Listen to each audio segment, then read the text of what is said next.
welcome to Demasked. My name is Fresman, and today I'm joined by WeeklyCreeps. How's it going? It's going, man. It's going pretty good. How about yourself? Doing really good. So I've surprisingly been having a lot of like horror content creators on here, Mm-hmm. and it's interesting to see like kind of where they all come from because they all seem to come from like sort of different directions when it comes to like arriving at Mm-hmm. horror. So what got you into like horror in general? Um, I guess horror in general, it's kind of always been something that I've been interested in. I mean, I grew up reading books like Stephen King and Richard Matheson and stuff like that, so I kind of was Mm, already preconditioned to liking horror, I guess you could say. uh-oh. Mm, But I guess what really got me more interested into it was learning about things, urban legends and cryptids and things like that. Kind of pushed me more towards like the creepypasta side of things, because I mean, in reality, they are just modern urban legends.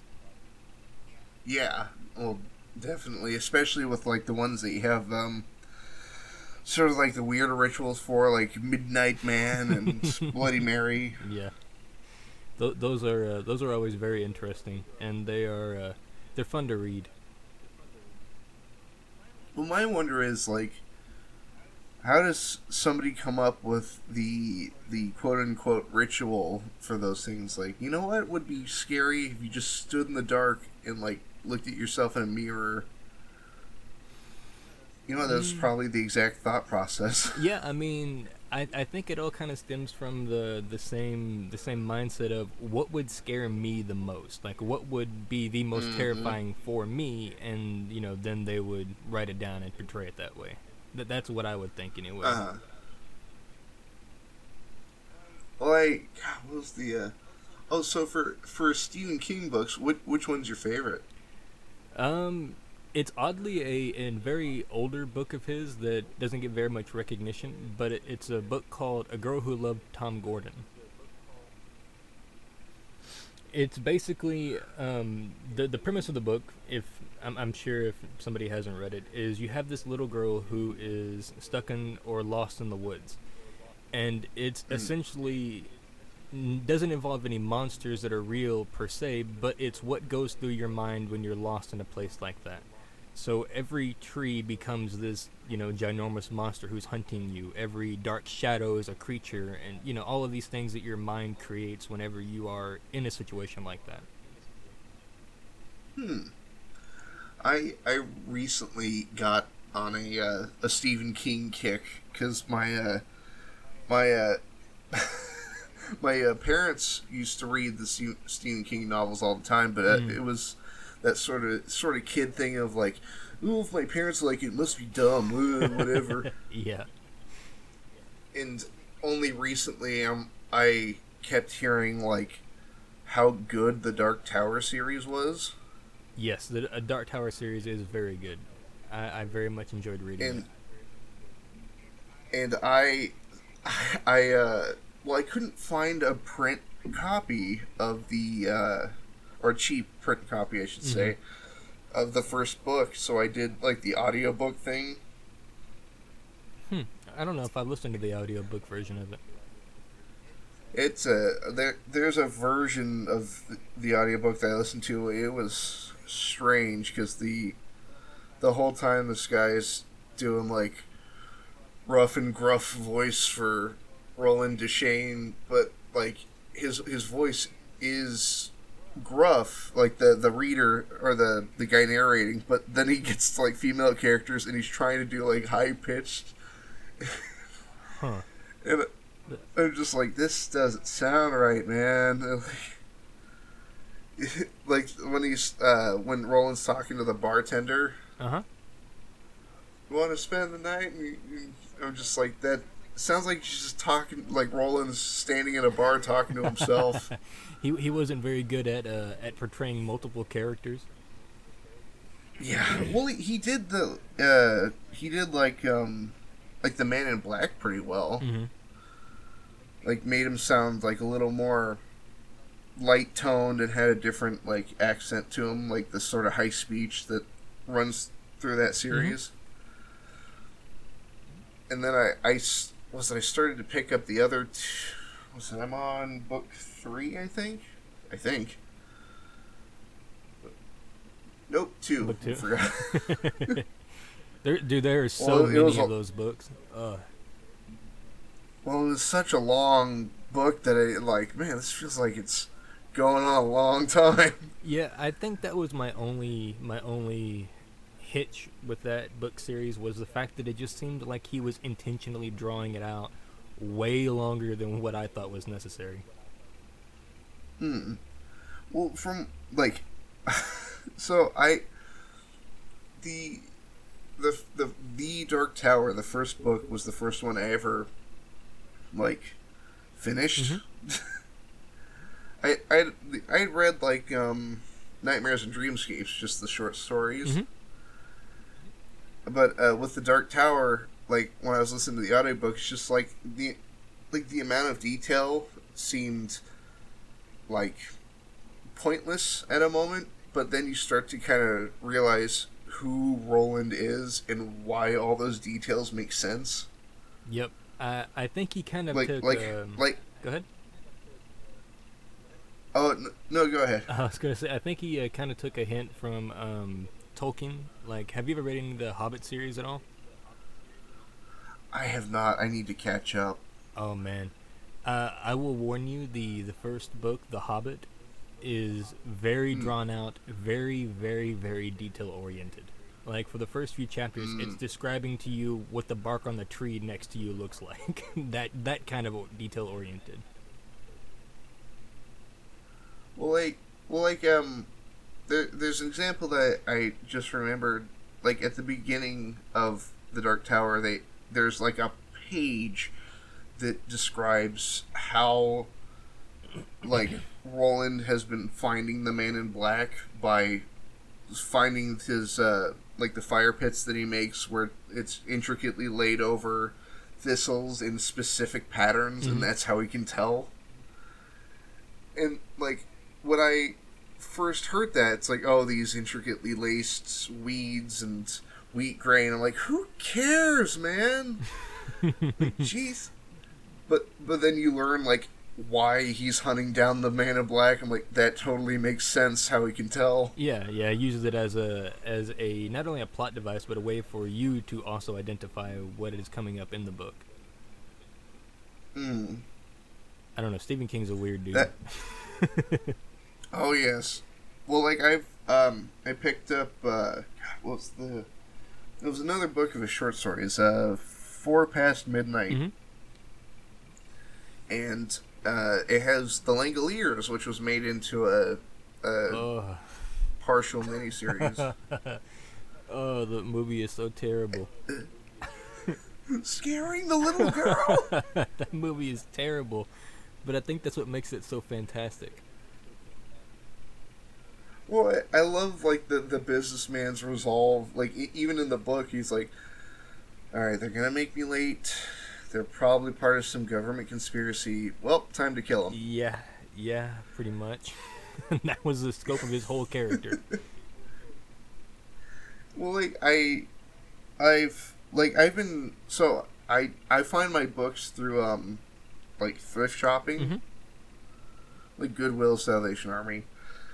And that's where I found like just a stack of Stephen King books, and I've been trying to work through them, but I moved house recently, so I have no clue where any of them are. Gotcha. I know how that feels. But I did recently read all the way through The Green Mile. That has to be my second favorite book from him, and probably my number 1, if not number 2, all-time favorite movie. It's strange, but I haven't. In my defense, I haven't seen the movie, but I haven't had the chance to see it. I haven't been able to find it, although I think I saw it somewhere like the other day. I think. If you ever get the chance, I would highly recommend checking it out. It is a very good movie. At least in my opinion, it's a very good movie. I don't think I can go through that heartbreak again, man. Yeah, it is once you read the book, which gives you a little bit more detail as to what's going on with John, and then watching it on screen, it's pretty heartbreaking to watch. Well, like, hey, I don't want to spoil too much for somebody who hasn't read it or seen it out there, but there's a line that comes back from the very beginning of the book that, when said in a certain context, and I think you'll know what I'm talking about, Weekly. Mm-hmm. I that's so a lot of people got really sad near the end, but I fucking broke down when a line was repeated, and it's, "I'm afraid of the dark." Yes. Yes. Right? You know what I'm talking about? Yes, I do. I do. I kept it together. I'm like, I'm stone faced, and then it's like, "Please, I'm afraid of the dark," and just like, oh. Yeah. And Yeah. and what's worse is, like, I'm sitting in the room reading it by myself, and I'm just like, I broke down, just like bitter tears, and my wife walks in to see what I'm doing, and I'm sitting on the bed like crisscross legs, just sobbing my eyes out. She's like, "You alright?" I'm like, "Yes, it's just a good book. It's fine. Yeah, it's just a good book. Don't worry about it. Go away." It's alright, I'll be fine." She's like, "Are you sure?" I'm like, "Yeah." But then I kept going and totally wasn't fine. Yep. I think that was my my reaction on the first time reading it. Well, like, well, so, are you perchance a comic book fan? Not recently. I was somewhat when I was a kid, like, just the ones that my dad had laying around the house, but I haven't delved back into them since. So, like, especially with the now well-established Marvel Cinematic Universe, I'm a sponge for useless information. Like, I can tell you what hero appears in what movie, and played by who, and all this. And I started reading The Dark Tower, and I realized, it horribly dawned on me, that The Dark Tower is connected to almost all of Stephen King's other works. Mm-hmm. And so I'm like, oh god, I've made a mistake. It's one of those where you kind of have to read through his catalog to fully understand. But the problem with Stephen King is that his catalog is so big, it's going to take you years to fully catch up and, like, be fully up to date with everything he's doing. Well, like, it's what, like 20, 30 years of weird connective tissue between Pennywise the Dancing Clown and the tower that holds all of existence together. Yep. And the beams that hold up the tower. So, yeah, I think it's about 30 years.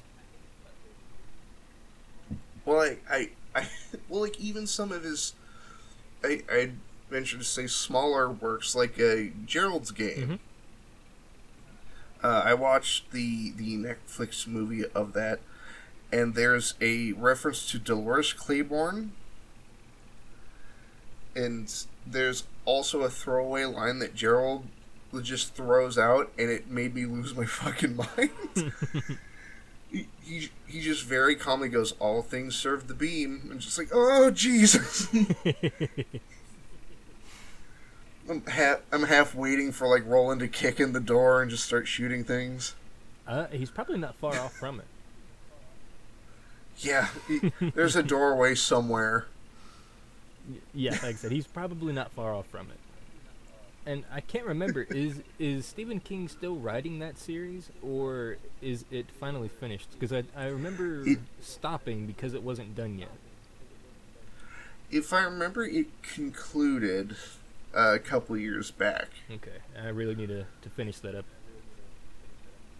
and I'm worried to keep reading because the second book introduced me to my favorite character in probably any Stephen King story, which is Eddie Dean. Mm-hmm. That goofball kind of recovering drug addict that is forced to hang out with Roland. Yeah. It's like there's something strange about King's writing that can make a character like a disgusting person, but with good intentions. I wonder if that says more about Stephen King than anything else.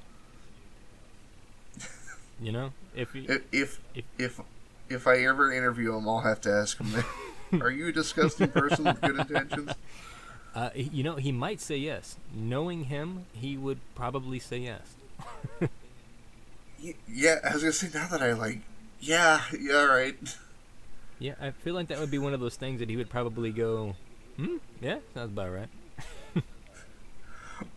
Or my bigger question would be, how is Maximum Overdrive connected to the Dark Tower? Yeah, you're gonna have to ask him on that one. Good luck. Then spend the next 3 hours just listening to him explain it. It might legitimately take that long, if not a bit longer. Well, like I've been I shouldn't say like trying as in I'm struggling. It's just I don't have the kind of time for it. Is I've been trying to watch a lot of the shows, like in the about the books and all that, like Castle Rock and oh god, there's another one that got my attention. I can't remember it for the life of me. I'm trying to. But no, with Castle Rock, they just like, oh look, here's some throwaway connections to like Derry, Maine, and It, and The Shining. And I'm trying to remember. There is a movie that. Well, one, the movie was absolutely terrible. As far as sticking with the book, it was one of those that you watch and it pisses you off. So, have you ever read The Mist by Stephen King? I've read part of it. I have seen the movie. Okay. For anybody out there who has not watched the movie and who has not read the book, read the book first, watch the movie, and tell me how much you want to shoot the director. Yeah. Well, like, God, have you seen the Dark Tower movie? I have not. Oh, they take a lot of stuff and just toss it right out the window. But see, he's got a lot of fantastic movies out as well, like Shawshank Redemption. That one is absolutely fantastic. Dreamcatcher's okay, and then my go-to is probably 1408 or Secret Window. Both of those are fantastic. 1408 is a trip. Well, like 1408 with was John Cusack. There's something about actors in horror movies or horror shows that like there's a level of respect that they gain with me. If it's not like, are they covered in blood or are they the bad guy? It's like, how hard are they freaking out? Yeah. You know? Yeah, absolutely. And he portrays somebody who's losing their shit pretty well. Well, that moment when he ends up back in the room and he's just screaming, "I was out!" And just like, just standing there screaming at the door that he made it out. I think the part for me that kind of set in how much I liked him in that movie was that towards the end, I guess you can say, of his just reluctant acceptance, where he was just like, "Fuck it, this is gonna be it. It's good. Mirror it." Yeah. Well, wasn't there a point in the movie where he just starts cataloging what's happening? Yeah. He starts just going through his. I guess the term would probably be his safety blanket, since that's what he did. He just fell back into that routine of just cataloging everything. Just talking to the audio recorder. I think I'm in a new level of hell. Yeah. I think. Well, there is a. I'll try to find the video and I'll send it to you. There's actually a theory behind one, the book that Stephen King wrote, and as well as the movie Mm. itself, is that it actually relates to Dante's Inferno, and the way that Yeah, the yeah. rooms progress through that is, and of course that reference to the line of being in a new level of hell, is that it relates Mm. to the Divine Comedy. Well, if God, if wasn't it that video by Ryan Hollinger or something like that? I think so. I like because I remember watching that and like being just blown away by that. Speaking of the Inferno, have you seen the house that Jack built? I have not. That is a good one, man. I'll have to check that one Like out. there, it's how there's a word for it. It's uncomfortable without being too like. Is it fair to say that there's a line in horror movies where it's like, sure, something's gross, but then there's a moment where it's like, gosh, come on, man. You know what I mean? Yeah, yeah. The Human Centipede is a perfect example of that. Yep, Human Centipede is pretty good, but then you get to like 3, and it's like, Jesus Christ, man. You're like, okay, that's fuck, that's terrible, but I guess I get the idea. that, Shit. that jar is filled with what again? Yep.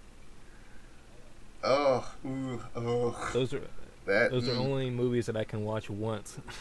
I'm not going back through them. Same here.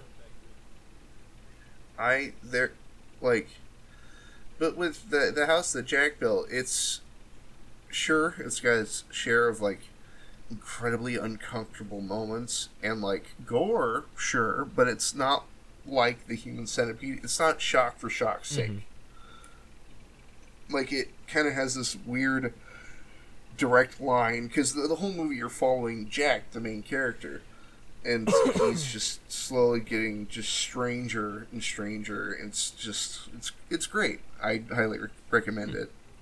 I'll have to write that down in my catalog of movies I need to catch up on. I'm so behind on one, new releases and old movies that I need and should have watched years ago.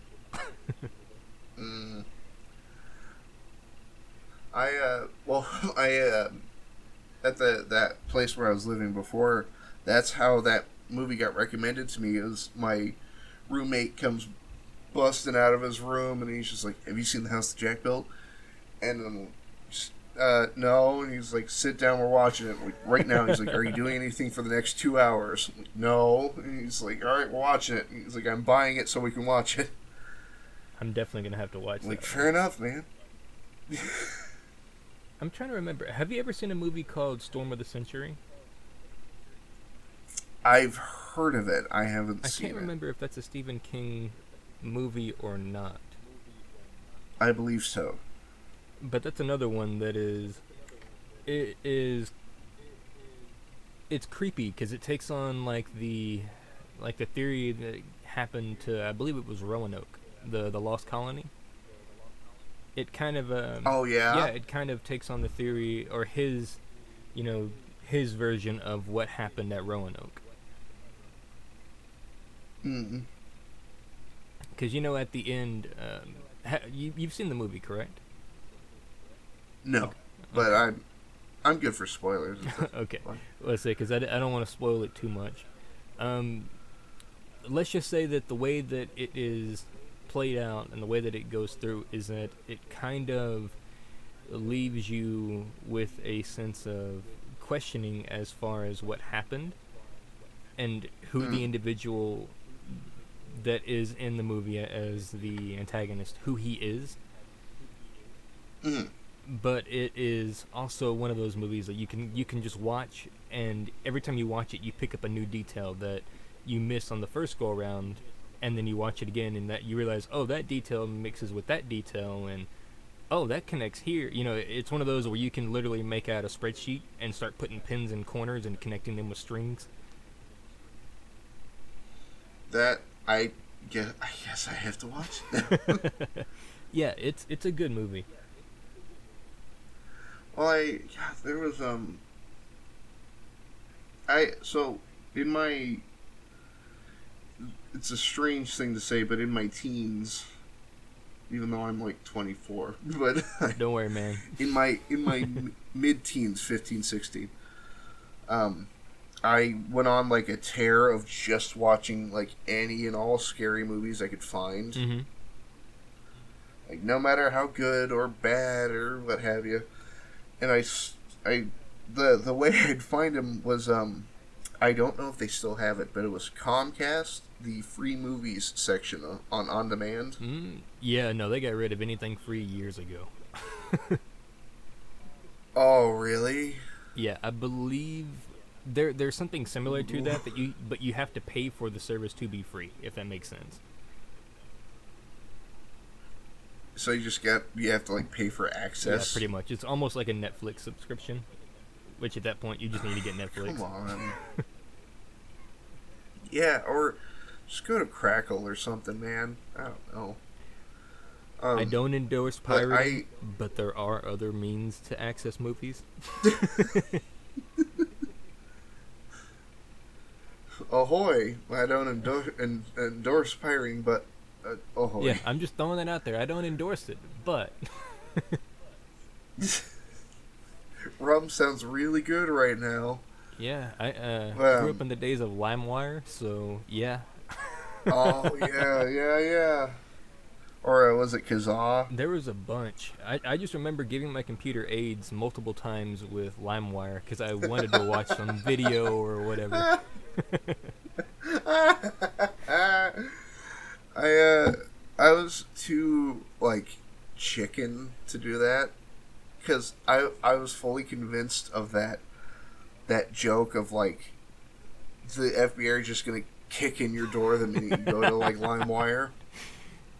No, I've never had them show up to my house, but I have gotten cease and desist emails. Oof. And that'll scare the hell out of you as a 13, 14-year-old.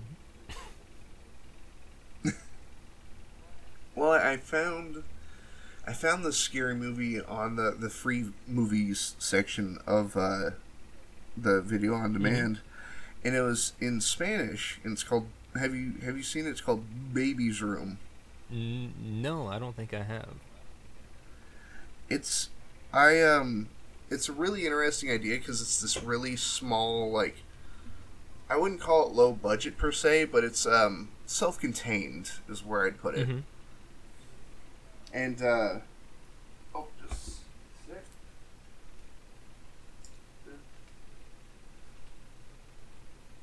Are you alright over there? But it just a sec. Knock stuff over. Oh goodness.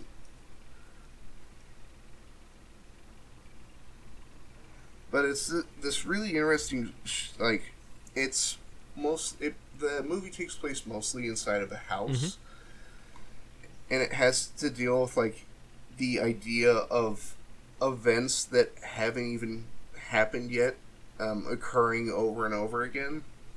Huh. So it kind of is it like each room has a different event that hasn't occurred, or huh? That's Well, interesting. it's this family that has it's a husband, wife, and a newborn baby, and they're like, oh, we'll just set up like a baby monitor. That'll be fine. You know, to keep an eye on our kid while they're sleeping. And there's an evening where they're laying in bed and they can hear people arguing through the monitor. It sounds like them. But like they're having like a violent screaming match at each other while the husband's like staring at the baby monitor trying to figure out what the hell's going on. Huh. That's interesting. So it's kind of like a view into an alternate reality almost. Yeah, and it plays with the idea of like Schrodinger's cat. And that movie has given me what might be my favorite line in any horror movie, because he goes to this like textbook fellow that he knows, and he's like, I gotta figure out what's going on, and they're trying to figure out like maybe it's events that haven't happened or will happen, who knows.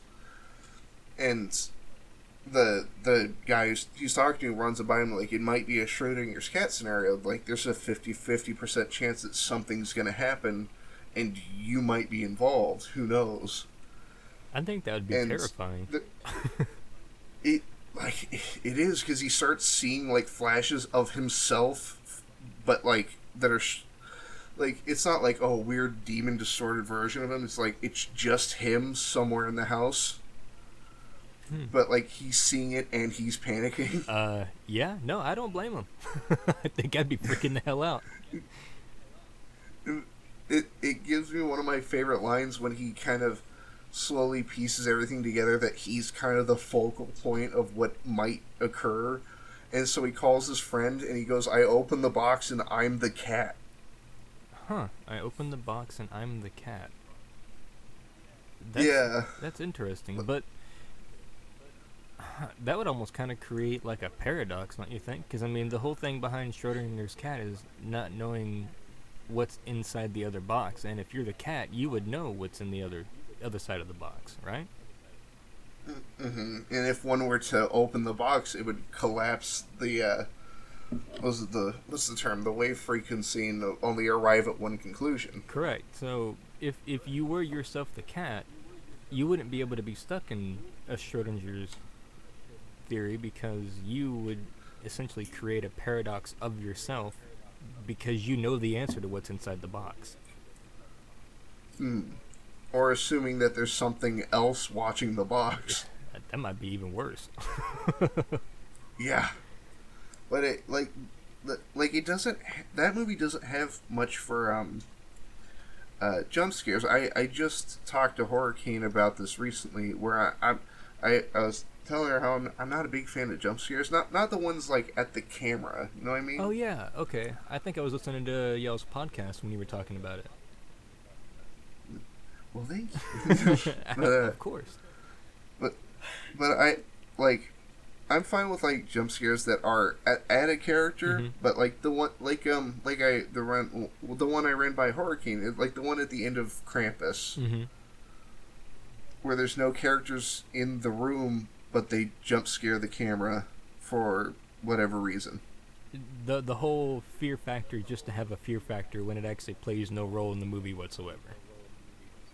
Yeah, and like Baby's Room has a solid jump scare that has no like musical jump, no sound effect. It's just like shot, reverse shot, then reaction of the main character, but it's like genuinely terrifying because it's like that.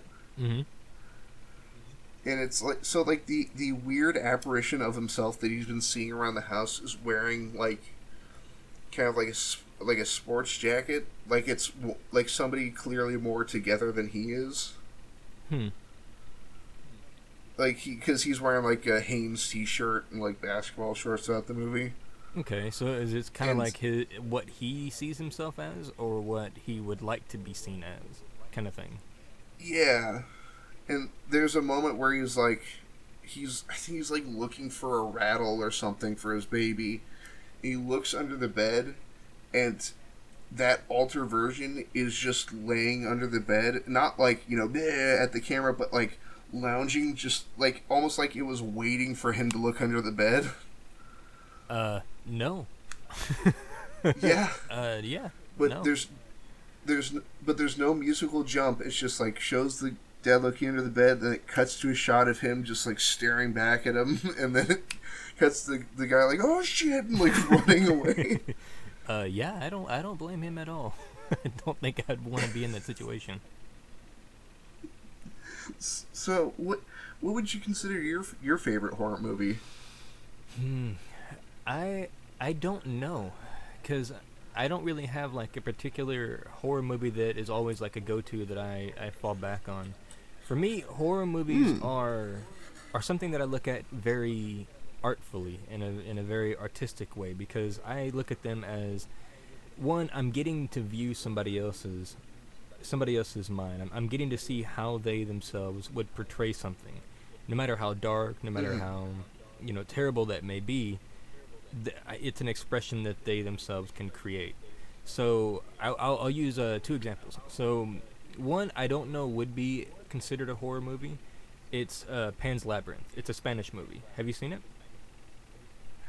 I haven't, but from what I've seen, I would totally consider it a horror Yeah, movie. yeah. Like I don't know if it would consider it horror, but just the visual aspect of it is fantastic. The art, the way that it's portrayed, everything in it is great.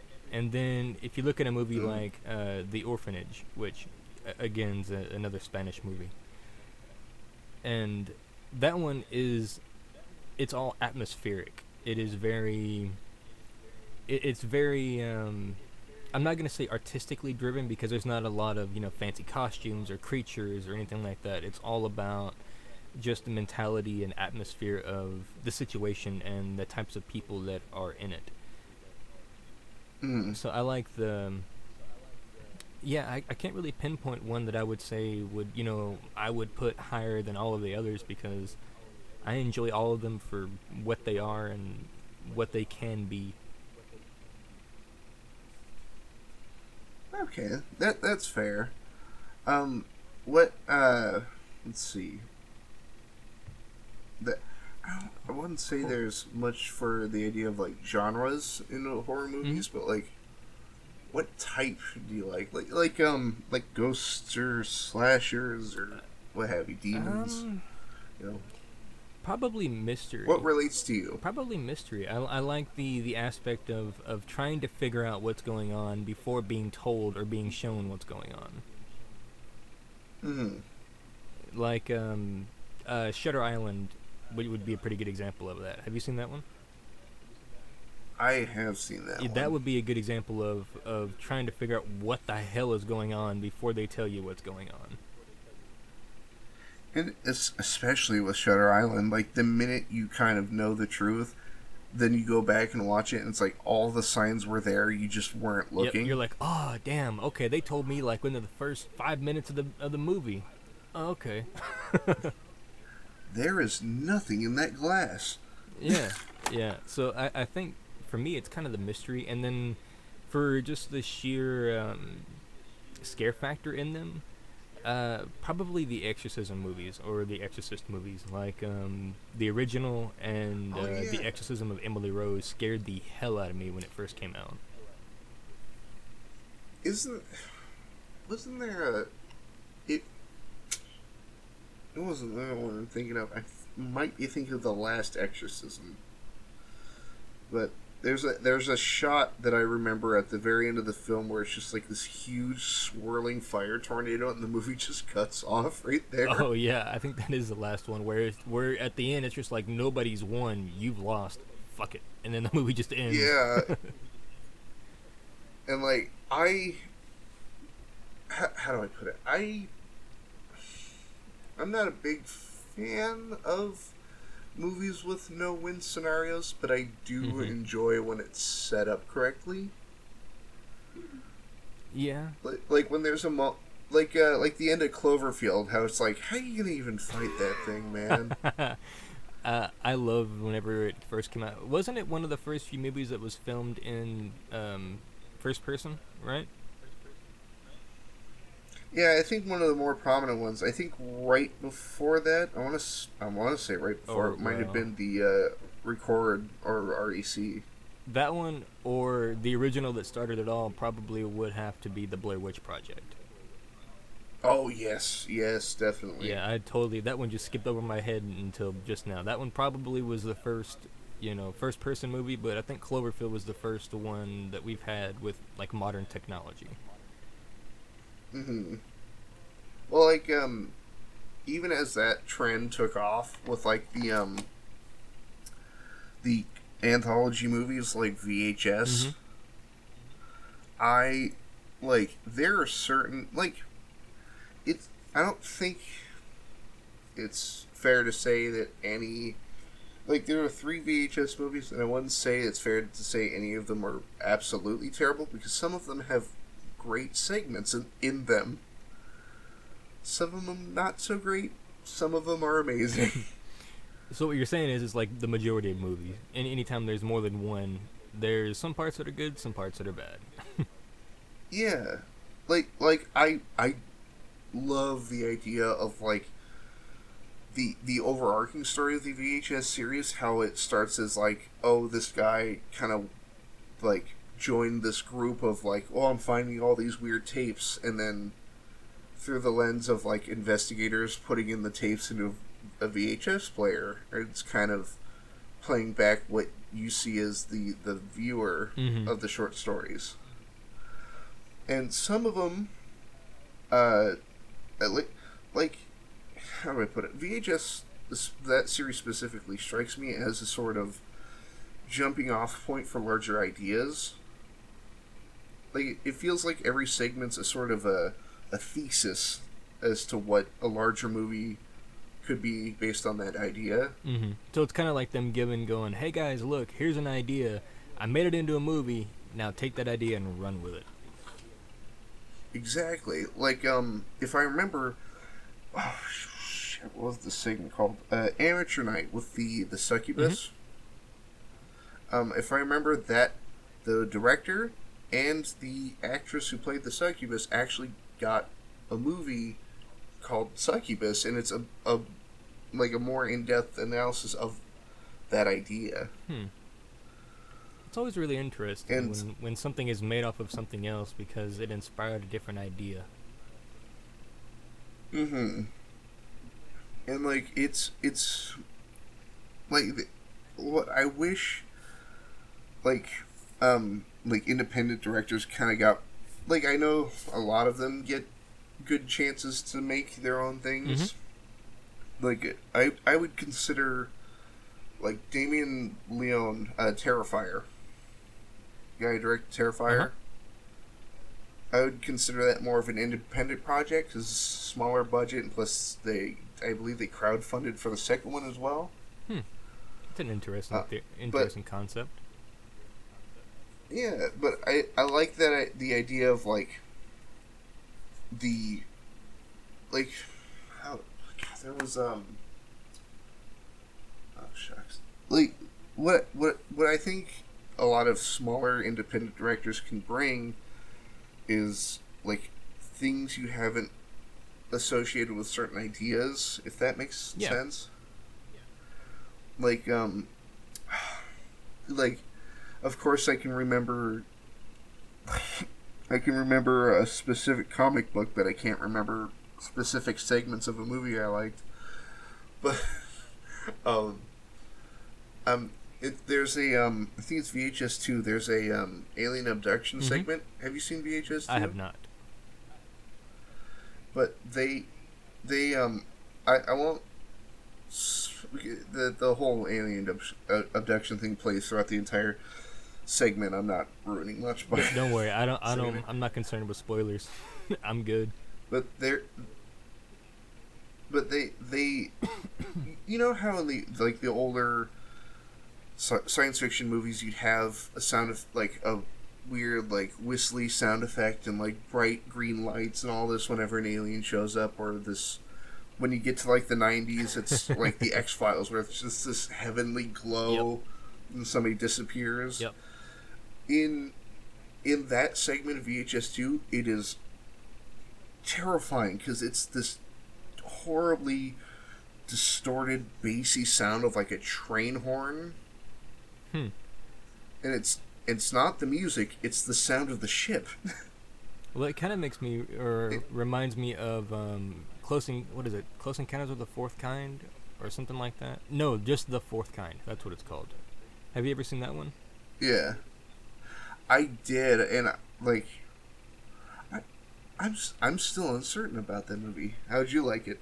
It's one of those that I would kind of class on an in between where the idea was ahead of its time. Like if it was a movie that was made now with like modern CGI and stuff, I think it would be fantastic. Oh yeah. But at the time, with what they had and what they were able to work with, I got to give them props. I think they did a really good job.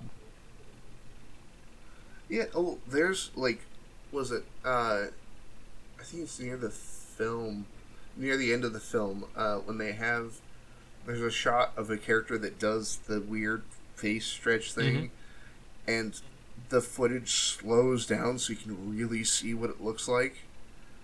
But it's all distorted and grainy and compressed, so it looks really real. Yeah, and if I remember correctly, they did incorporate quote unquote, real video segments into the. Real accounts. Yeah.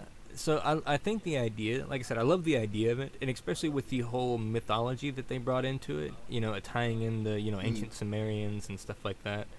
But they left it, to me, they left it way too open-ended because, one, they wanted it to be like an alien movie, but then as it got further and further on, it almost started becoming like a possession type thing, like a demon type thing. Yeah. It's kind of like they couldn't decide which direction they wanted to go, so they just went with both. Mm-hmm. Well, this will be an alien scene, but when we get to the interview, we'll have weird stretchy faced demon lady. Mm-hmm. Just throwing a dart at a board. All right, this scene will be demon scene. This one's aliens. That'll work. Yeah, that's kind of how it works. Post. Yeah, I never quite figured it out. The effects team will figure it out.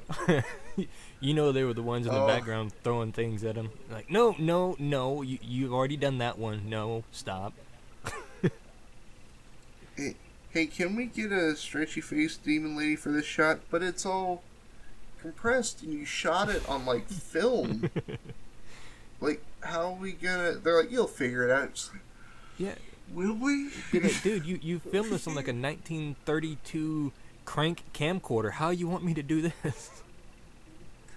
This is on Super 8, man. Yeah, I hope those guys got paid well. Yeah. Well, what was the, wasn't there a movie called Super 8? Directed I think by so. J.J. Abrams? Yeah, I think so. It involved, children, right? Yeah, and if I remember, it had a really weird marketing campaign. Because it came out, or it was being advertised around the same time that, Portal 2 came out. So there's a playable teaser for Super 8 in Portal 2. That's weird. I did not know that. And it's interesting because I would have loved to have seen more, but there's, they went as far as to make full, new assets just for that teaser. And, you actually get to walk around, the train crash and all that.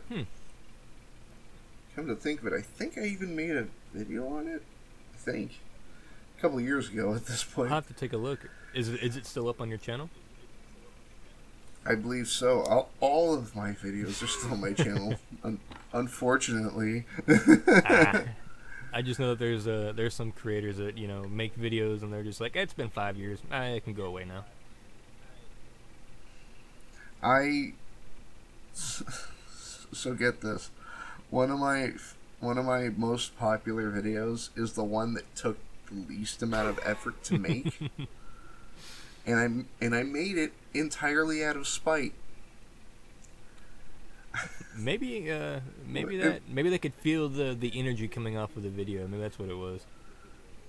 Spite based. Oh my goodness! I just checked the numbers. It has now surpassed 3,100 views. I'll have to go watch it now. Now that I know the story behind it, or at least the fact that it was made out of spite. So have you played Army Men Sarge's Heroes? I have not. So it's a game from the 2000, double 2000, and I was trying to prove to a buddy of mine that Jim Cummings, the voice actor who voiced Tigger, and what's his name? The Pete from the Mickey Mouse cartoons and all that. Oh, okay. I didn't know he did the voice of both of them. Yeah, Darkwing Duck. Huh. He.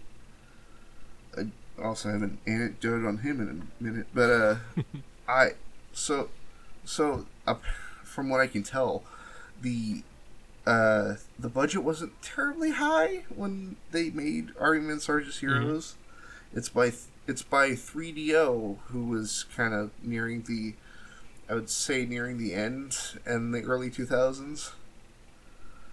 Uh, but most of the characters, and I'm talking probably all of the male cast, was voiced by Jim Cummings. Boy, that dude must have had a hell of a And hard time getting all that done. well, the thing is, like, as a kid, it's like, man, all these people sound so distinct, and they still do nowadays. Mm-hmm. But you can hear that, kind of bassy rumble that he has in his voice. But he voices, like, the main character, and the main villain, and the main character's best friend. So he's got his hands in everything. Yeah. But here's the thing. I'm looking at the list here, and it's the second video I've ever put on my channel. And it, like, quite literally, I put no work into it because I didn't know how to edit at the time. And so it's just the cutscene with no, like, backup argument. It's just the video, and that's it. Yeah, it's just the video of, like, those three characters talking in rapid succession.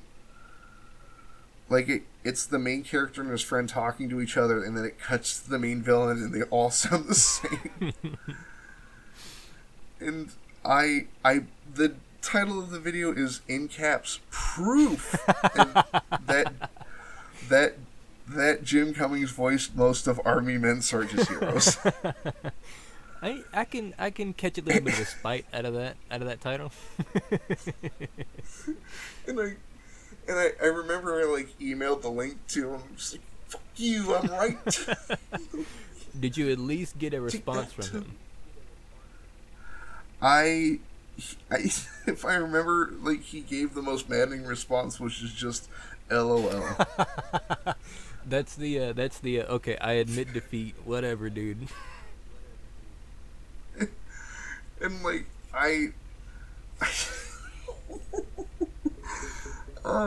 I've toyed with the idea of, like, God, I should delete that video. But then every time I look at it, I'm like, why has it got so many goddamn views? Why do so many people watch it? Sorry if there's a lot of noise in the background. Apparently, I'm being invaded. There's a helicopter flying right above my house. It's all gone wrong. Yeah, so if I cut out, somebody came and got me. Hear the door get kicked in. Oh no! Yeah, hopefully that doesn't happen. Oh no, it sounds like it's going away now. Okay. So how long have you been on YouTube for? The first channel I started probably, I'd say January of last year, and it was my test channel. It was while I was learning how to edit, while I was learning how the upload thing worked, while I was learning, how I wanted to sound, et cetera, et cetera. That was where I was just throwing things out, seeing what stuck. And then now that I have the channel that I'm currently on, that is my main channel. Now that I've kind of gotten at like an idea of what I want to produce and want to make, and that was started in December. Okay. I don't know. So it's been like 3 years for me, and it only recently occurred to me to collaborate with people. The idea that other people exist. Well, it wasn't just that. Like, I've been doing this show for a year and a half, I think. I think the first episode was like 2 years ago or so. But our first episode, Demasked, was like 2 years ago. But it didn't occur to me. It's like, the people I interview, I could just, like, work with them if I asked. You know? Yeah. But like part of that's just like I don't know if I want to ask, you know. I think that was also my biggest apprehension is like when I figured out what I wanted to to do with my channel that I have now is that I was very apprehensive to even make a Twitter account because I was like, okay, well, Mm. it's just gonna be me, screaming at myself in a void because I'm not gonna have any followers, nothing like that. Mm. But yeah, it's been nice to work with other people and to interact with other people. It's I so like there I outside of YouTube, not very many people I know I do YouTube. I understand. And I made the mistake. So it's strange to say, but I've got it's a Mm-hmm. Teespring. I have T-shirts and what have you, and I got one of my own T-shirts. So I'm like, oh, that'd be fun to have. Like, I'm not gonna be like, yo, look, it's my shirt. You should buy one. But it's just like I like Yeah, it. I want yeah. I mean, one, it's your shirt. and yeah, and I I work to work. Somebody's like, who's that guy in your shirt? And one guy's like, is that a Binding of Isaac shirt? Yeah, yeah, man. That's And exactly what it is. oh, there was a moment where I was standing in the it was the electronics section of a local grocer, and the guy who ran the area was like, nice Binding of Isaac shirt. And I looked at my wife. My wife looked at me, and we just like. It's the inner secret between y'all. Well, there was a day where I just like I had to lie my ass off because I somebody was like, well, I was at work and somebody was like, oh, I feel like the guy in your shirt looks. I'm like, ha ha ha ha. I'm like, yeah, yep. And they're like, well, who is that? I'm like, oh, it's just some guy on YouTube. That some dude does interviews. It's pretty cool. Can't remember his name though. It's fine. Can't remember his name, but I went out and bought his shirt, and now I'm wearing it. I don't know who it is though. You might, if you start watching his videos, you might notice he sounds specifically like me, but it's fine. We're not the same person. Doppelganger. All you gotta say, it's just a doppelganger. That's it. Some clone that I've left wandering out in the Pacific Northwest. Yeah, man, you could really throw somebody off. Be like, yeah, remember that time I went on vacation for like a month? And you wonder what I did in that time? Well, I made a clone. Well, I figured I'd subsidize my income by having a second one of me go to work. Be like, yeah, Then I reap the benefits. yeah. Be like, yeah, he's just a just a workhorse, man. All I do is just send him out. He goes out and does what he does, and then I get to enjoy everything else. Well, I've been told, so I don't go to conventions that Mm-hmm. often, but I've like if, and this is a big if ever I get popular, if that ever happens, um I want like a quick change costume. That'd be kind of cool. Like I have, so I've got a like it sounds stranger the more I say it, but I've got a collection of Mm-hmm. masks. And I've got one that's like a knit cap kind of fabric, but it's a whole head Huh. I thing. wonder if there'd be a way that you could like And it's conceal it and then like quickly fold it down or something. well, what I wanted to do if it weren't so spendy, it's like $75 to get it custom made. But I was thinking wrestling mask, like a luchador Oh, mask. okay. Those are pretty sweet. Yeah. Yeah, and I got in contact with a website that like will hand stitch you one Mm-hmm. into your like specific head size and all this. And I got all the measurements. They're like, yeah, that's $75 because I'm getting like my base design, which is that very simple pink Mm-hmm. blue, no eyes. And I'm like, that'd be like thin enough that I could just fold it up and stuff it into like my jacket pocket. That way you still have that anonymity that you can play off, and then when needed, you can bring the mask back out. Yeah, I could just walk into a bathroom, step into the Excuse me. stall, step back out. Kind of like a little Superman I transition. could, yeah. Suddenly there's a tornado, then I step out. So what I'm hearing is, if I ever hear about a tornado at a convention and then just some random masked guy showing up, it's you. Some masked guy stumbling out of a bathroom after a small tornado tore You're apart like, who? the public You guys see restroom. that, man? Whew.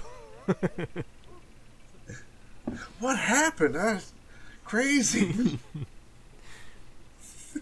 Oh, that'd be I interesting.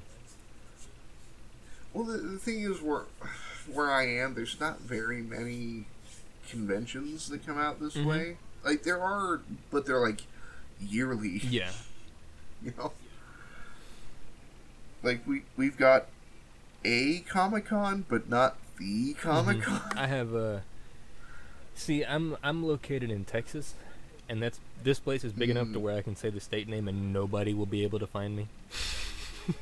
Mm. But with living in Texas, I have access to like Dallas and Houston and Austin, where PAX and all of these other conventions are being held. I've just never gone to any of them. Mm. I'm up in Oregon, so there's like it's sparse in certain areas. Oh man, Specifically where I am. it's real pretty up there in Oregon. I've been a few times. Oh yes, we've got I'm jealous. coffee, hipsters, and weed. Say I'm jealous of you. I got nothing but flat land and well, no, I got guns. I'm all right. I got guns, but still flat land. I don't got any mountains. Why was it? There was a day where, like, so speaking of mountains, so I like within view of where I am is a mountain called Mount Hood, and it's kind of like the feature, quote unquote, feature Mhm. mountain of Oregon, and it like, man, people are different up on the mountain. Yeah, yeah. Well, I mean, it's a different lifestyle they have to live up there than what you would have to live like in a city or anything like that. Well, like what, like when the phrase "people are different" up there, it's not like the gruff survivalists and all Mhm. this. Like everybody has a beard and is wearing camo, but like you go up there and it's just this strange subset of people. It's like walking into a small town where everybody knows each other, but it's also completely surrounded by desolate snow. And like there was a moment where like it's very rare that, especially for Oregon, that you walk into a restaurant and it's just dead empty, but it's not a problem. Mhm. Like usually a restaurant's empty if that place sucks. You I have to know. keep that in mind because I usually tend to frequent restaurants that don't have all that many people in it because I know I'll get in and out quick. Hmm. But like I went to a breakfast place on Mount Hood and it's like, oh, there's like maybe 3 people in here, and it's like amazingly quiet and peaceful. And I'm sitting there, I'm like, it's probably because there's just not that many people up here, man. Yeah, yeah. And there's a bar every 20 feet. I could see that. Every I could 20 see feet. that. It's kind of like driving through Colorado. Every, I'd say maybe 1/8 of a mile, there's some kind of pot shot somewhere. Well, I mean, at least it's not Montana where it's like, hey, there's a house, and then there's nothing for 3 miles in every direction. So I got a funny story. I went Uh-oh. to Great Falls. So, give you a little backstory or background on me. I used to be a traveling machine technician. So I would Okay. travel around to all the different states and work on machines for people who needed my service or wanted me there. And Hmm. one time I went to Great Falls, Michigan, which I think it was in Michigan. Great Falls, Montana. I don't know. Great Falls, one of the two, one of the M's. Let me look at my little map here. I got it put aside. But anyway, so went to this little town, and I kind of just didn't really know what to expect because before that I was in like Salt Lake City, Utah, and then I was in like Las Vegas, Nevada, and I was working in all these big cities and Mm. stuff. And then I ended up in Montana because I had to, start from the top, work all the way down back to Texas, and Mm. ended up in some town in between Great Falls and Billings, Montana. That was the Okay. weirdest place I have ever been. It was it was like walking into some kind of horror movie because, like you said, it's like the small town atmosphere where everybody has, their own little corner. They know everybody. Their, cousin Bob down the road Mm. lives near Aunt Cheryl that's on the corner. That kind of thing.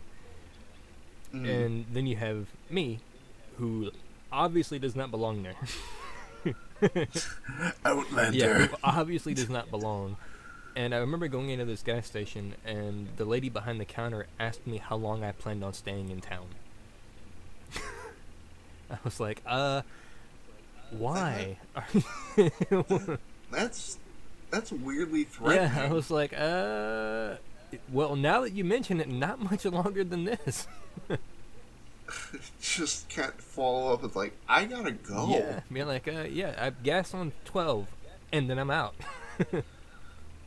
Oh, there's a place in Oregon that's like that, but like hilariously small. It's called Vader, like Darth Vader. Vader. Hmm. Yeah, and it, from what I can tell, it is one small mom and pop grocery store, a like restaurant slash ice cream Mm-hmm. parlor, and maybe three or four houses, and that's it. Hmm. Now, is everybody in that town oddly threatening, or are they at least somewhat inviting? I don't know. I haven't seen anybody. That's even worse. The thing is, it's clearly not abandoned. The thing is, it's like way out in eastern Mm-hmm. Oregon. Um, and I've passed by there a couple times on road trips because I have family in Montana and like bottom, like El Paso, Texas.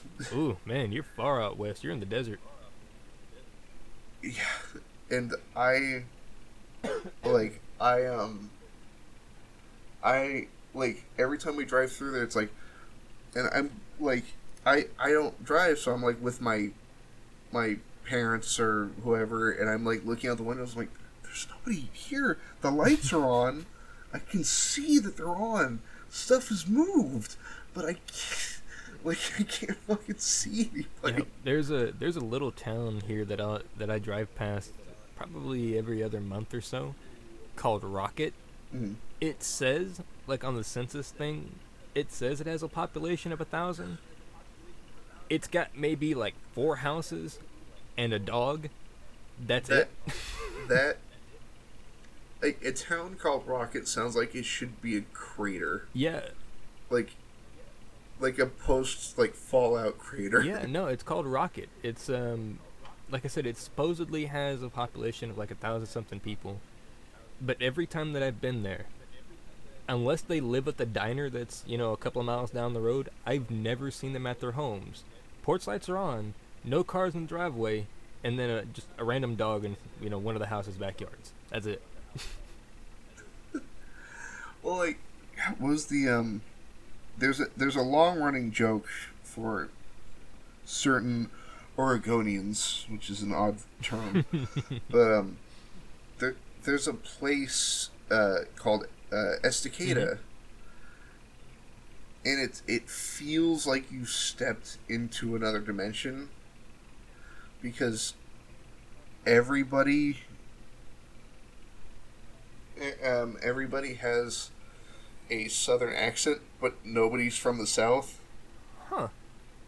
That's and interesting. Hmm. but it's such a straight like, but like how do I put it? Like Portland and the surrounding areas are very Mm-hmm. modern.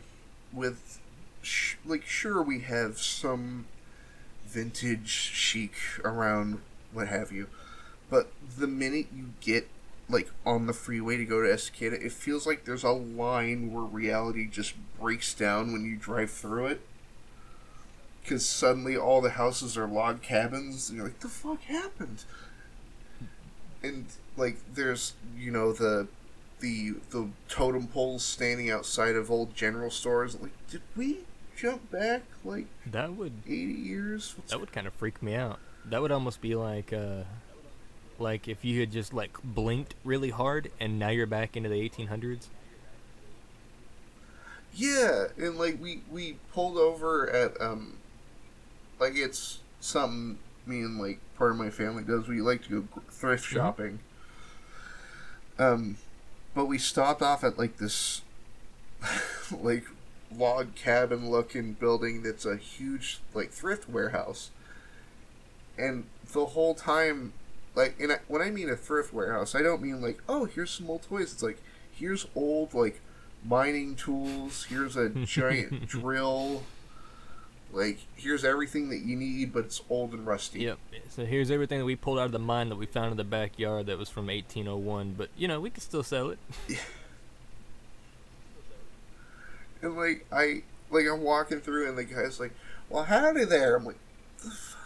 Like, we're like 20 minutes from Portland. What happened?" It sounds like people from Texas just kind of came and took over that town and then just never left. And then everybody that just kind of stayed kept the accent. That's what it sounds like happened. Yeah, well, like, Oregon's a weird place, man. Like, we have a desert here, Hmm. I've seen it. It's and weird. I can't figure out how it works.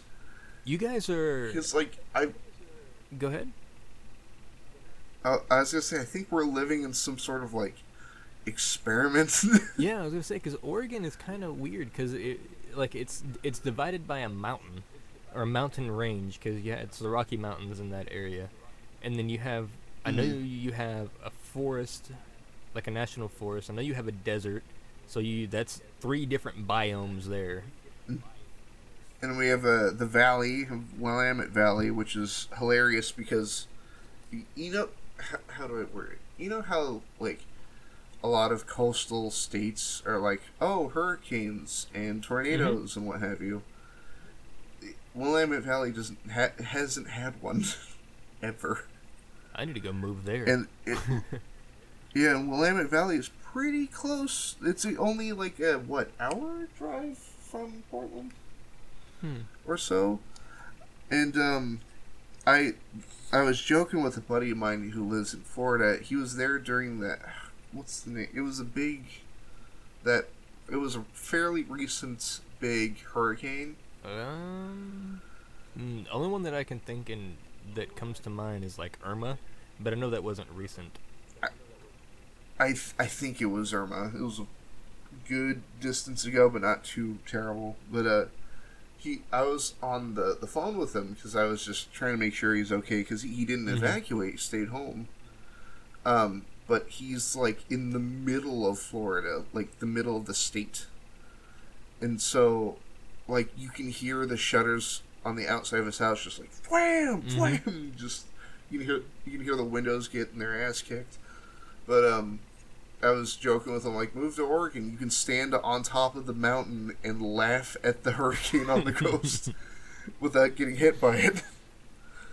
I hated being in Florida. My first experience was getting caught in a small hurricane in Miami. That was my first experience in Florida. I've never been to Florida, and from what I've heard, I'm not sure I want to go. Well, you don't want to go visit Florida Man and wrestling them all them there gators? I fear that if I go to Florida, I will become the Florida man.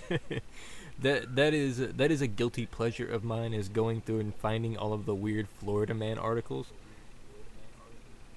I love that long running joke that all of those articles are about one Yeah, it's guy. just like it's all one dude who has just gone on a rampage through the entire state. They just keeps getting and caught. and the police keep just releasing him back into society. I think I don't know if it was a joke headline or not, but I think the most recent one that I saw that made me laugh was Florida man arrested for second time for RKOing alligators. And the only thing that I could think was the second time, so he's done this before, and you guys just let him go. But specifically RKO. Yeah. I was like, so this is a deal that you know he's done. You just cool with it, and you're like, all right, yeah, man, go ahead, go. But if we catch you doing it again, We're gonna have to take you in. I don't get it. Well, like, what drives somebody other than meth? What drives somebody to think of, like, you know what that gator could use? Just a solid RKO. How did you get the gator high up enough off the ground to RKO? Yeah, I mean, they weigh upwards to, a couple of 100 pounds, so it must have been a big old dude that RKO'd an alligator. So Did he like wait for it to jump and then just like go for it? Had this image in my head of some dude that's just like on a pier, alligator lunges, and he's like, got you, bitch. Hold. Now. I don't know what could drive somebody to do that, but Florida's also the place that I think it was 2011 or 12 or something like that. Do you remember that zombie apocalypse scare that happened because there was a Florida man eating another guy's face? Yep. Mm-hmm. Yeah, so Florida does not have a very good reputation for sane individuals. So, have you ever played Outlast? I've played the first one. Mm-hmm. So, so you know what causes the problem in the asylum, right? No, I don't know if I ever actually finished the game. I've played it, like I know the premise, I know the character, I know that it freaked me the hell out, but I don't remember much of the story. It's an interesting concept. Have you heard? It's a science fiction term, I believe. It's called morphogenic fields. I have not. It's the idea of like consciousness being like essentially broadcast to other people. But like, imagine if what was being broadcast was madness and pain to everybody in a asylum. Now, are we talking like specifically from Florida or just in general? I might like, yeah, I was gonna say Florida might just be one massive morphogenic field created by Florida man. Dude, he's the source. It sounds like I'm lucky to get out of there, or I've gotten out of there alive. Like you drive into Florida. It's like, when did I start wearing a wife beater? How long have I owned flip flops for? It's so weird. I was in Miami, and I drove from Texas to Miami, Florida, which, by the way, is not a fun drive. That's a 19-and-a-half-hour drive. It sucked. And from driving all over the country, working with the job that I had at the time, the absolute worst drivers I have ever encountered were in Miami. It's like they want to kill you on the road and themselves at the exact same time. It's because they're trying to save you from being in Florida. Yeah, it's like, well, we know you ain't from around here, buddy. We're gonna exercise you out the easiest way we know how. That would be fucking terrifying to watch. Like your car gets T-boned, and then like the guy who hit you like stumbles out of his car and pulls you out. And he's like, "Go, get out!" Run! I hit you. I bought you 9 hours. Get to the border. Just go. Ooh, I feel like and then, like, I feel like we could probably pitch this as an idea to some of the authors on Twitter and get one hell of an interesting story out of it. And then if you're in Florida too long, you can't leave. Ugh. Like, you start to fade away as you walk out. That would be the literal definition of hell for me, is to be stuck in Florida like perpetually. Perpetual. That you know what? That sticks to my theory that the Florida man is the source. Yeah, we'll become the Florida man if you stay there long enough. The reason he's wreaking so much havoc is he's trying to break down the simulation, but it's not working. It's like they have him in a computer lab, and every time he busts out, he does some stupid thing because he's not used to reality, and then they catch him again. You can't make me go back. They plug him back into the morphogenic engine, and then everybody else goes nuts. Yeah, I can believe it. I can 100% believe it. So, any of your listeners that are from Florida, I don't hate you particularly, but I wish you luck.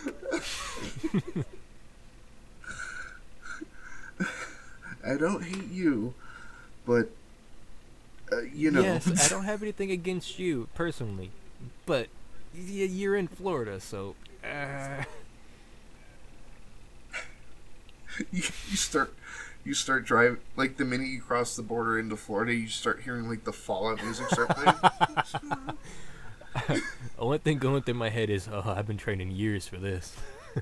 You're at a stop sign, and, like the green light goes off for everybody to pass you, and it's an iBot from the Enclave. Just floats by. Wait a minute. Well, looks like me and Eden are going at it.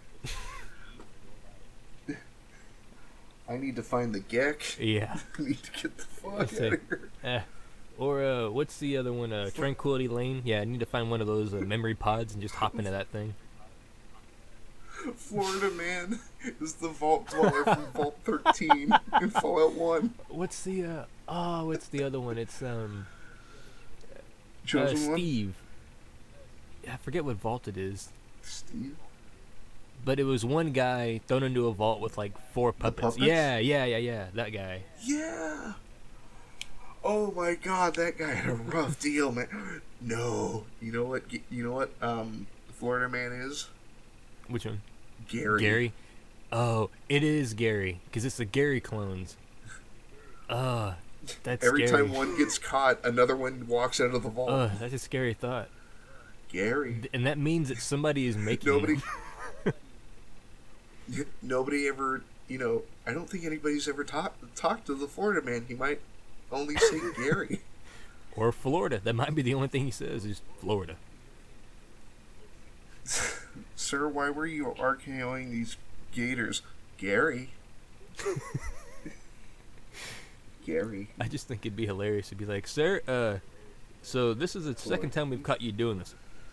Florida. Are you going to say anything else? Florida.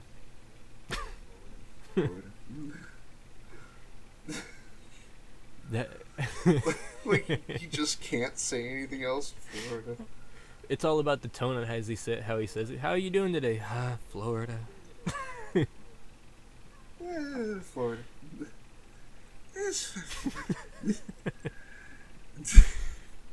That would be. Yeah, I'm definitely not going back to Florida now. That's all I got out of that. Gary. Yeah, that's all I got out of it. Vault-Tec calling. Yeah. Can you imagine if there was a modern corporation like Vault-Tec?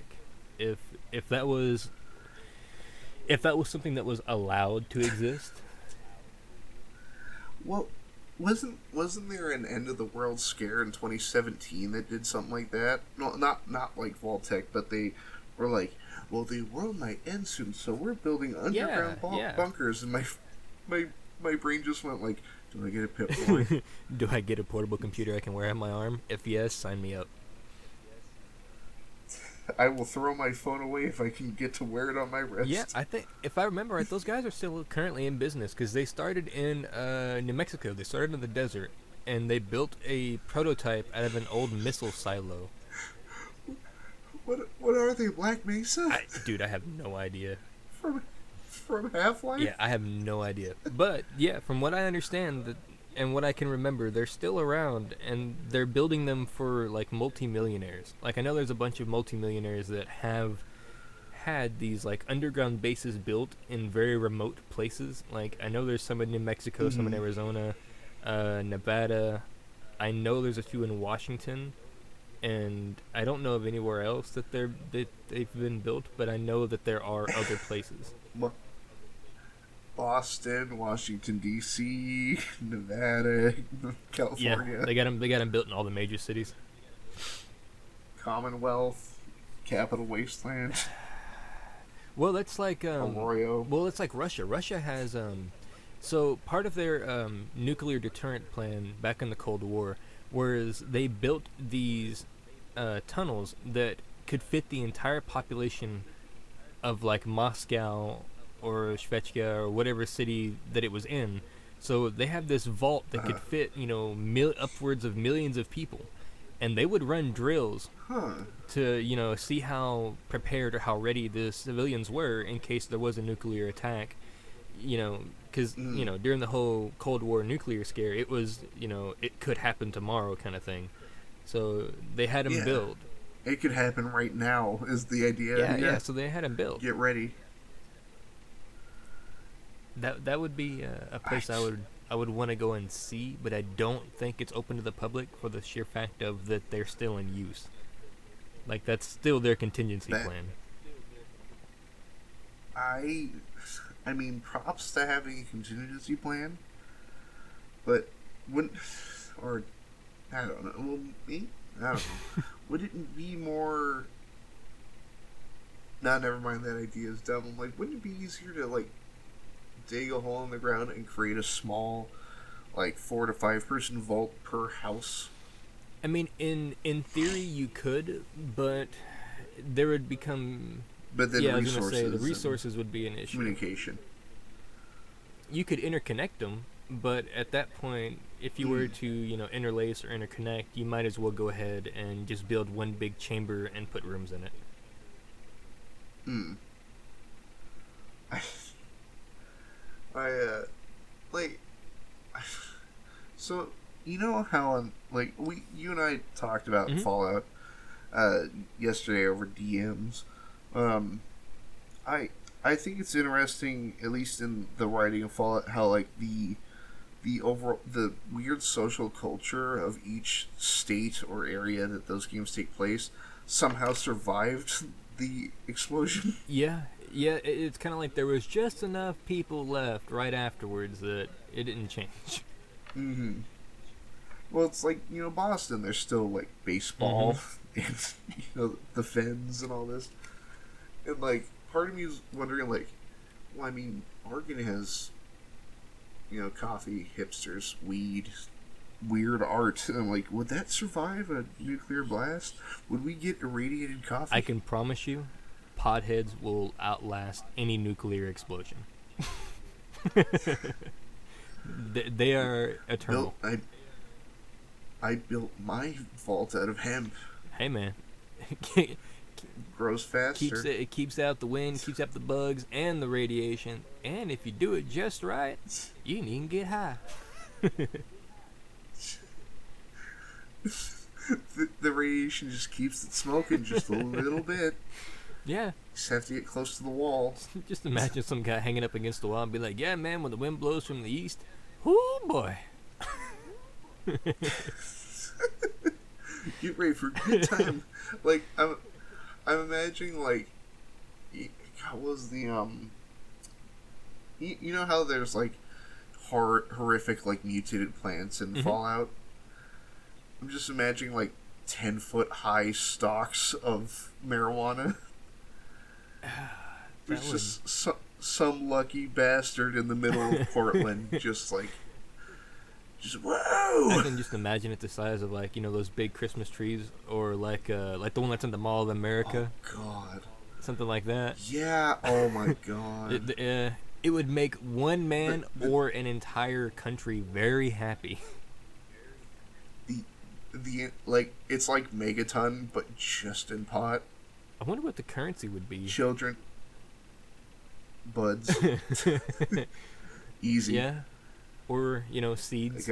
got dried buds for you.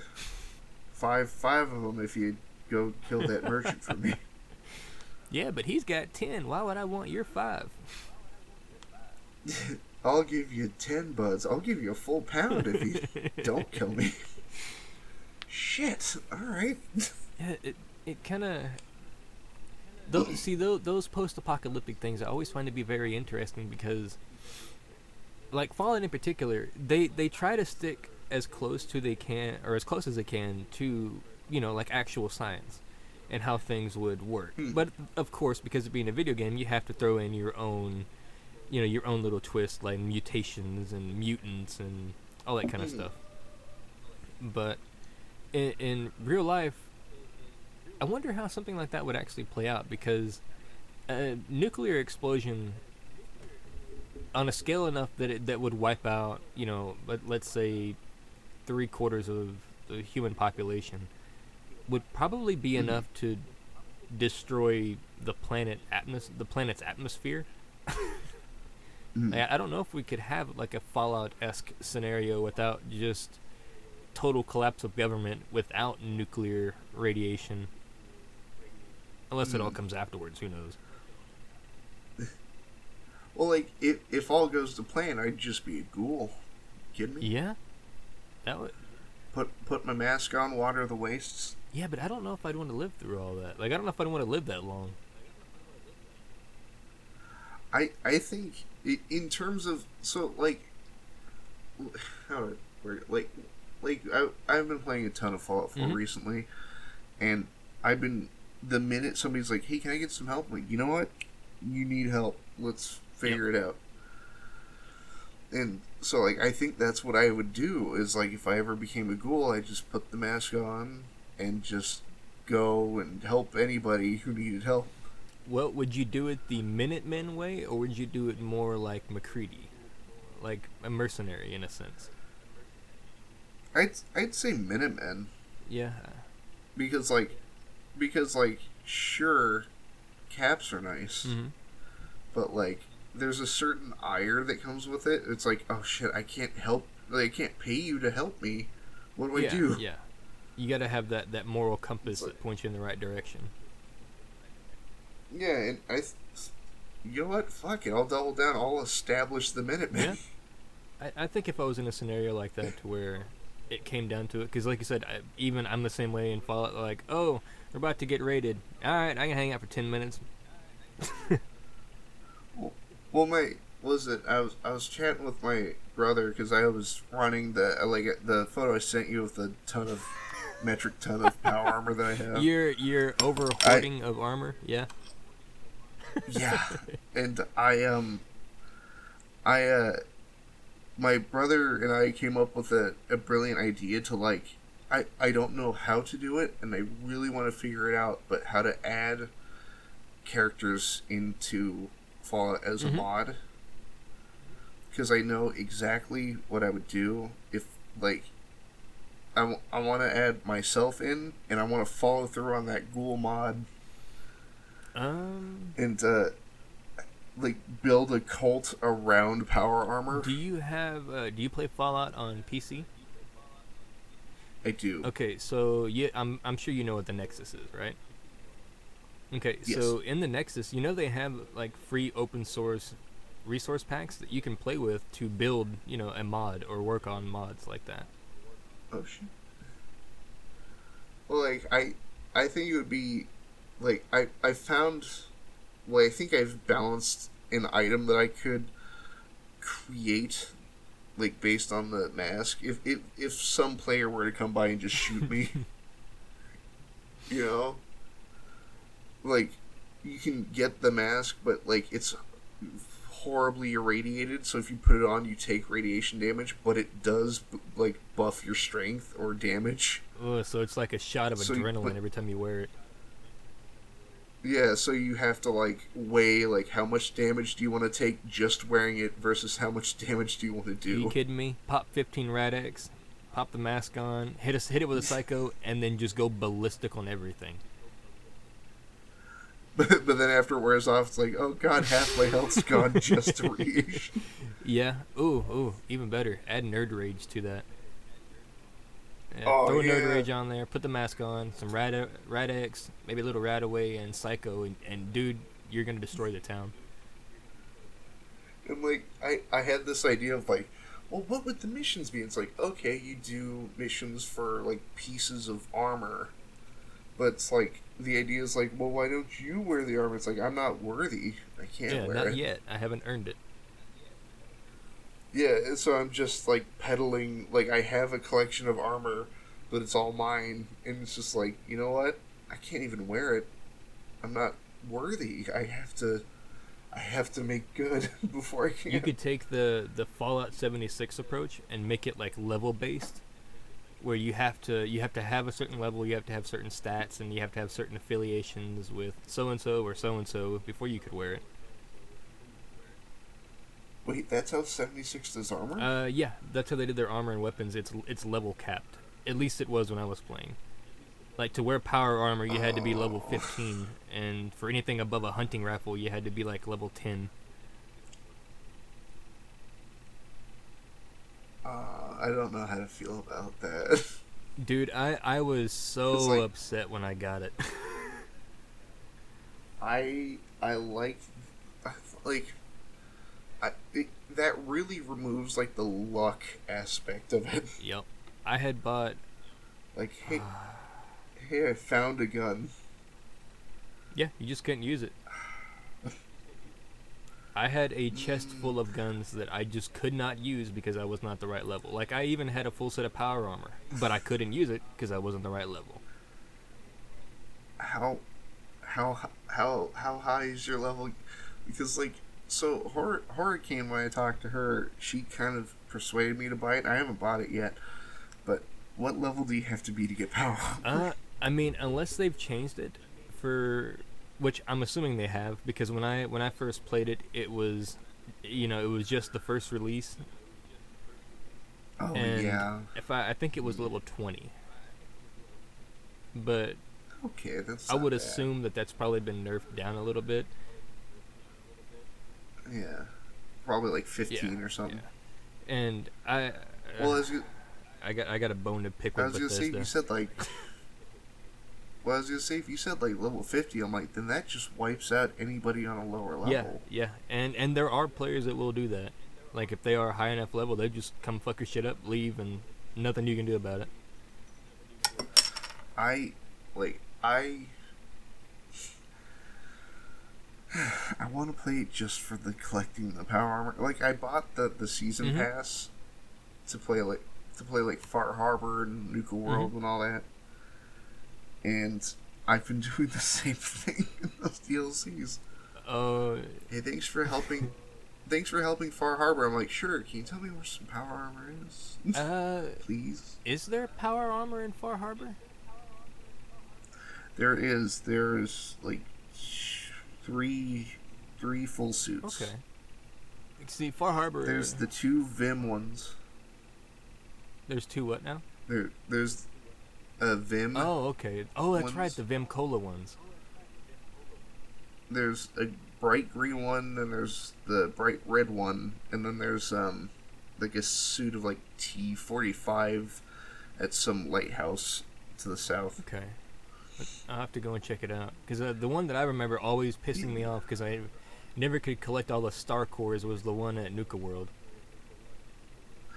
I so that that suit that quantum suit is my greatest shame because because so I don't I don't want to progress any farther in Nuka World because by the looks of it, if I do get the final star core to turn on the power to Nuka World, or not turn on the power, but like you have to progress through the missions to turn on the Mm-hmm. power to Nuka World. And but part of that is the raiders who are there, are like, hey, you want to help us take over the Commonwealth? And no matter how hard I try to say no, they're like, yeah, we're gonna take over the Yep. Commonwealth. Yep. That was. And That's the thing is that you don't have a choice. You either kill them all once you have what you want, or they're going to be a constant thorn in your side, especially if you're General of the Minutemen, because they're going to directly attack Mm, your settlements if you refuse to help. So, here's the thing. Here's my question. Have you beat Nuka World? Yes. Is there a moment where you can turn the power on and then I just pull a gun and start killing everybody else? Yeah, you can actually do it. You can kill everybody and still turn the power on. You don't have to have them there to do it. How do you turn the power on? You got to find all the star cores, and then once you find all of those, you are able to progress back to the generator that is in Nuka World. It's near the command center, because you can go back to the command center, and after you've done all the Mhm. star cores and everything, and you can kind of like control where Oh, everything goes. yeah. And, like, I have 34 of Yep, 35. that last one is a And, bitch. and well, that's what I heard is, like, you have to do, like, some specific quest to even get it. Yeah. And so every time I go by fucking Nuka Galaxy, I just look in that glass case. I'm like, son of a bitch, you son of a bitch. It's that one temptation, and the thing is that it's not even that great. Well, my brain's like, oh, it's one for the collection. I can add it to the roof of my truck So, stop. have you gotten the Captain Cosmos power armor?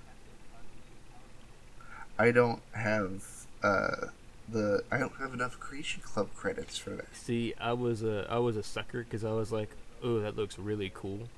So I bought it, and it's the easiest and fastest way to get XO1 power armor that already has a jetpack that you don't have to upgrade at all. I so I was under the impression that if I bought the season pass, I would get some Creation Club credits. Yep. Zero. That's why I didn't buy the season pass, and I was just like, screw it. I'll just buy the credits. I'll bite the bullet and just I, buy what I want off of it, rather than hoping that it comes with it. I what's worse is that there's a pack on uh, Creation Club that's all of the Mm-hmm. power armor based missions, and it's just enough that you can't buy it with like the $10-15 tier or the Mm-hmm. 1500 credits. It's 1700, so you have to get like the $20-30 Yep. one, Yep. and there's no way to earn credits. That's the thing I wish they would implement, as a way to earn credits. You'd think by doing missions and completing parts of the story, you'd get like, oh, here's 50 credits or something like Or that. even just like, if you complete an entire playthrough, after you complete the playthrough, why not give you a way of earning credits at that point, seeing as you've already beat the game? Yeah. Todd. Oh, Todd ain't gonna do nothing about it. I. but but no, every once in a while I'll go look at that pack for the I have one mod for that game, and all it does is add one suit of power armor. Let's say all of mine are weapon It's based. the it's the the storyteller, Shoddy Cast. Mm-hmm. Yeah. It's his power armor. Oh, okay. Man. But what I like is that they don't just give it to you. They actually it's for free, quote unquote, but you have to like go find the pieces. Like the frame and like the helmet and one of the arms is like hanging out in the forest behind Vault 111. So just And thrown into the woods. You have to like find. Yeah, like somebody left it there. And then you like find one of the legs at the truck stop and like at your house. Man, that's It's if you know where it is, that's great. But it sounds like trying to find a needle in a haystack if you have no idea where to look. Well, they like luckily there's a description that kind of throws you in the right direction. Ah, okay, gotcha. It's like it's like head northeast behind Volt 111. You'll find it. And like, yeah, all right. And I'm wandering around. I see like a huddled mass standing in the distance. I'm like, all right, that must be it. Yeah. And that's part of my collection now. I'm trying to think if I know of any other I mods that add in power armor. Cause is it Schism's mod that adds in like clothing that you can alter? But I don't believe it does anything with sure. power armor. I've been like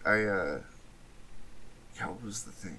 I saw one mod that was very tempting to get, but it looks way more frustrating than it's worth. And it's craft your own power armor. Ooh, that sounds like it's expensive. But it's like it's gonna take a shit ton of stuff to make. yes, and it's like it's super in depth. Like you're building actuators for the frame and all Good that. lord. Like for God's sake, I just want to find some goddamn power armor. Man, if they're having you build like the actuating springs on the legs and every screw and nut, yeah, no, I'm like, that wouldn't be worth it. The problem I have with my collection is I'm not sure when I'm gonna stop. Well, doesn't the game just Like, recycle assets and just like keeps respawning certain power armors in over a period of time? The ones you find out in the open don't respawn, but like you'll find raiders who are wearing power armor.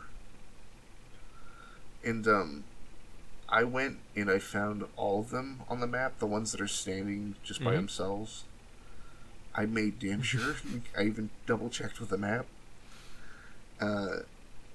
Official count as of today was like 146, I think.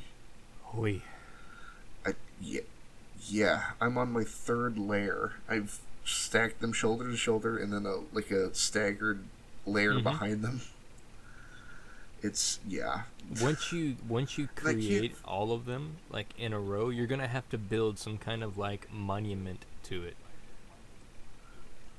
Well, that's what the roof of the Red Rocket gas station is they're lining the roofs, so they're all staring down at whoever shows up.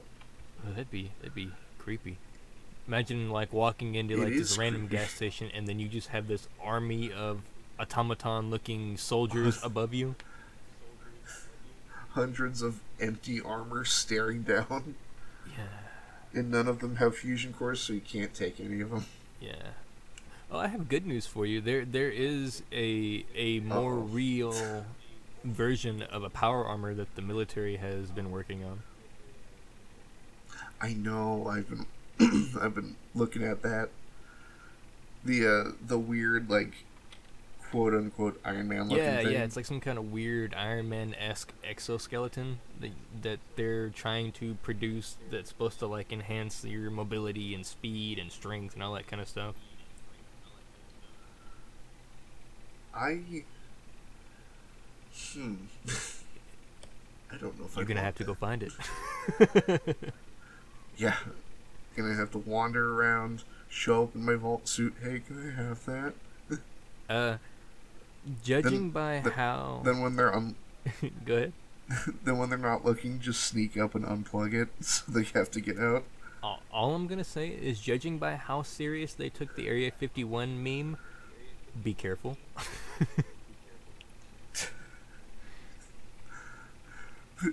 It's the scale of the Storm Area 51 thing, but it's for one person, and that person is me. And I just want one thing. I'm not even looking to prove anything. I just want something. Are you trying to use it for military or terrorism purposes? No, I just want it to stand outside my house. It's like I want it to just sit in my window and stare at people as they walk by on the street. That's all I want it for. I'm gonna put it on my roof. Well, I'm trying to figure out like an arbitrary number where I can stop. Hmm. Like, I'm at 146 now. And so, I'm wondering if I should just call it at, 200. I mean, it would fall under like just how much time do you want to dedicate to it? Because I mean, if you want to find all of them, you can. There's nothing stopping you, other than But just I, the the fact that you've just found every one of them. but I already have. I'm looking at the playtime that I have for Fallout 4, and it's 139 hours. That's about right. It's about how much I have into it, if not more. Because mine's also combined with PlayStation and PC. And like I was telling you the other day, I have Mm. multiple playthroughs that I've done with multiple different characters. This is the whole 139 hours is one character, one playthrough. Oi, oi. Yeah, and I got the DLC in the post game after I annihilated the Mm-hmm. Institute and destroyed the Brotherhood. See, I never went the route And of destroying the Brotherhood. I always just kind of left them alone because I felt like they were going to destroy themselves eventually anyway. mm, but I got as far with them as they built Liberty Prime, but they hadn't activated him. Gotcha. I never even bothered. And the thing, I hit that point, and then Paladin Dance disappeared. And after talking to Max, I'm like, they've got to go. It's Yeah, but so the whole reason why Dance disappeared. yeah, Yeah, fuck Maxim. yeah. And I find it to be so Well, ironic. He himself is a cyborg. Maxon Yeah. is. Oh shit. Yeah, he that's part of his thing is that he himself is part robot. Like he has had body Oh, augmentations and enhanced mobilities and such like that through mechanical augmentation. He's hypocrite. just not a synth. He's Fucking he's a hypocrite. That's what he is. yeah, yeah, huge hypocrite. Oh my god, that makes it. That makes me happier that I burned the Pridwin down. Yeah. The, the minute they let me have the paladin paint job, I'm like, all right, time to burn it to the Yep. All ground. right. Time to go. Thanks, guys. Well, nice talking to you. I gotta go. Yeah, I mean the thing that I like is that they gave you an option to at least spare. Like if you go through, because I've played through with the Brotherhood, if you go through, you actually have the chance to spare Paladin Dance. Like you have the ability to save him. Mhm. That's what I did. I convinced Maxon to just oh, you're dead to me, and then just Yeah, leaves. And mm, with every passing moment, I hate him a little bit more. yeah, yeah. He's one of those characters that there is no redeeming quality about him. I mean, every Mm, major leader of a faction. So let's take Preston. Pretty admirable guy, high mm, in morality standards. Then you have the Institute. Father, he's kind of. Well, he isn't kind of. He is a dick. But you can kind of get where he's coming he's from. just short-sighted. Yeah. Yeah, it's like you can get where he's coming from because that's all he knows. He was taught by short Mm, sighted individuals to be short sighted. And then mm. you have the Brotherhood where Maxim is just. There is nothing redeeming about him. He's just a dick. Yeah, and if you go back and look, I think it's Fallout 3 where he first shows up. He's a little kid. Mm-hmm. Um, he he's not a product of his No, environment. that's just bred Like, hatred. That's what he wanted to be. yeah, yeah, because the Brotherhood in Fallout 3 is dude, we're just trying to like just take in technology and fix some Yep. shit. That Brotherhood faction is my favorite. The Lions Brotherhood. I I've been playing a little bit of New Vegas, uh, and I can't figure out I've run into the Brotherhood in New Vegas, and I can't figure out if they're evil. They're weird. They're not evil, but they're not good either. They're reclusive. They want to stay to themselves. They don't want to have anything to do with anyone else. Mm, Whereas, like Elder Lion in Fallout 3 wanted to help people. He was part of Project Purity. He wanted, to save mm, the wasteland. Whereas in New mm, Vegas, they're coming off of the coup that happened due to Lion wanting to, integrate people into the Brotherhood. So they're hiding away. And then you have Fallout 4 where they mm. have reclaimed that power or that mentality of wanting to gain power and are going back out to get it. Well, if I remember, it wasn't even like it was literally after what's her name, Sarah Lyons died, and they're like, well, fuck this, we're gonna go to the Commonwealth and kill all the Yeah, synths. yeah. Like it was pretty much like instantly after that, and they were just like, "Fuck it, all right, time to go." Time to burn it to the ground. And well, like, I had a moment where, like, you know when you're at the castle and you bomb the Pridwin, and then they send the Mm-hmm. vertebrates after you? The minute I saw those vertebrates go up, I'm like, I'm gonna get so much armor from them. And I got, like, 48, like, pieces from everybody. Ooh, oh yeah.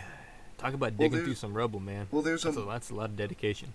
well, well, what I did was, it was a cheapo way to do it. But I would stay back and fight them, and then the minute they go down, so there's a moment where, like, if enough people die, uh, the game will, like, delete Mm-hmm. bodies, and like the engine can't handle it. So the minute somebody hit the ground, I just sprint over and it's just hit E as fast as I can and take everything.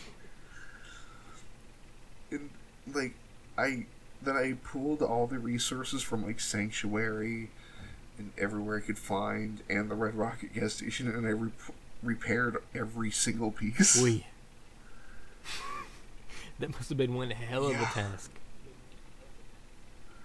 Well, like well, the thing is, it bothers me that the game doesn't let you repair more than one thing at a Yep. time.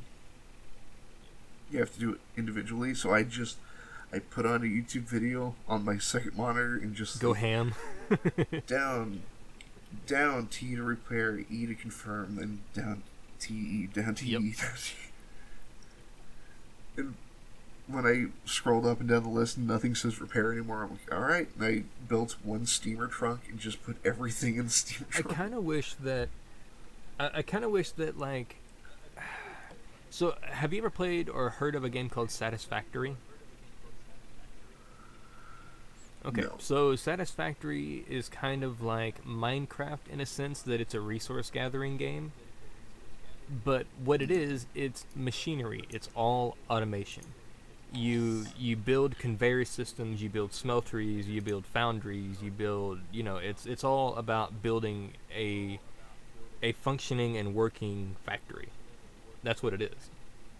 Okay. And I think Fallout 4 would really benefit from something like that, where you can make like let's say you can make like an automatic scrapper where it automatically sorts through the parts, or if you need a certain metal, it would automatically sort through the junk that you throw into it and give you what you need, something like that. Yeah, for a very real second, I'm like, are you telling me to, like, build a factory where they just make power armor? Dude, if they could do that, that'd be pretty sweet. I'd have to push the upper limit of how many I can put on the gas station with time. I don't know if you would push the limit of how much you can put on there, but I know for a fact you're going to push your PC's limit. Your graphics card is going to be Yes. screaming at you. I like just for frame rate's sake, I have Fallout 4 running on low settings, Yeah. like absolute minimum, and it still drops frames when I'm back at the gas Yep. station. I can imagine, because I think I have like 6 or 7 sets just hanging around my regular shop, but because of just how heavily asseted they are, just walking by them too fast, I get like a couple of frame drops. I, like, well, it lags the hardest when I'm trying to get out of a suit of power armor when adding it to the collection. Yep, all of the Because animation. they're all standing shoulder. Well, they're standing like shoulder to shoulder. And so like the camera transition like bugs out just a second. Oh, like I think at 200 I'll have to stop and like beat New Vegas. New Vegas out of Fallout 3 was the one that introduced me into the whole Fallout universe. So I'm always going to have like a deep love for Fallout 3. But as far as the games, Fallout New Vegas has to be my favorite. I like what was it?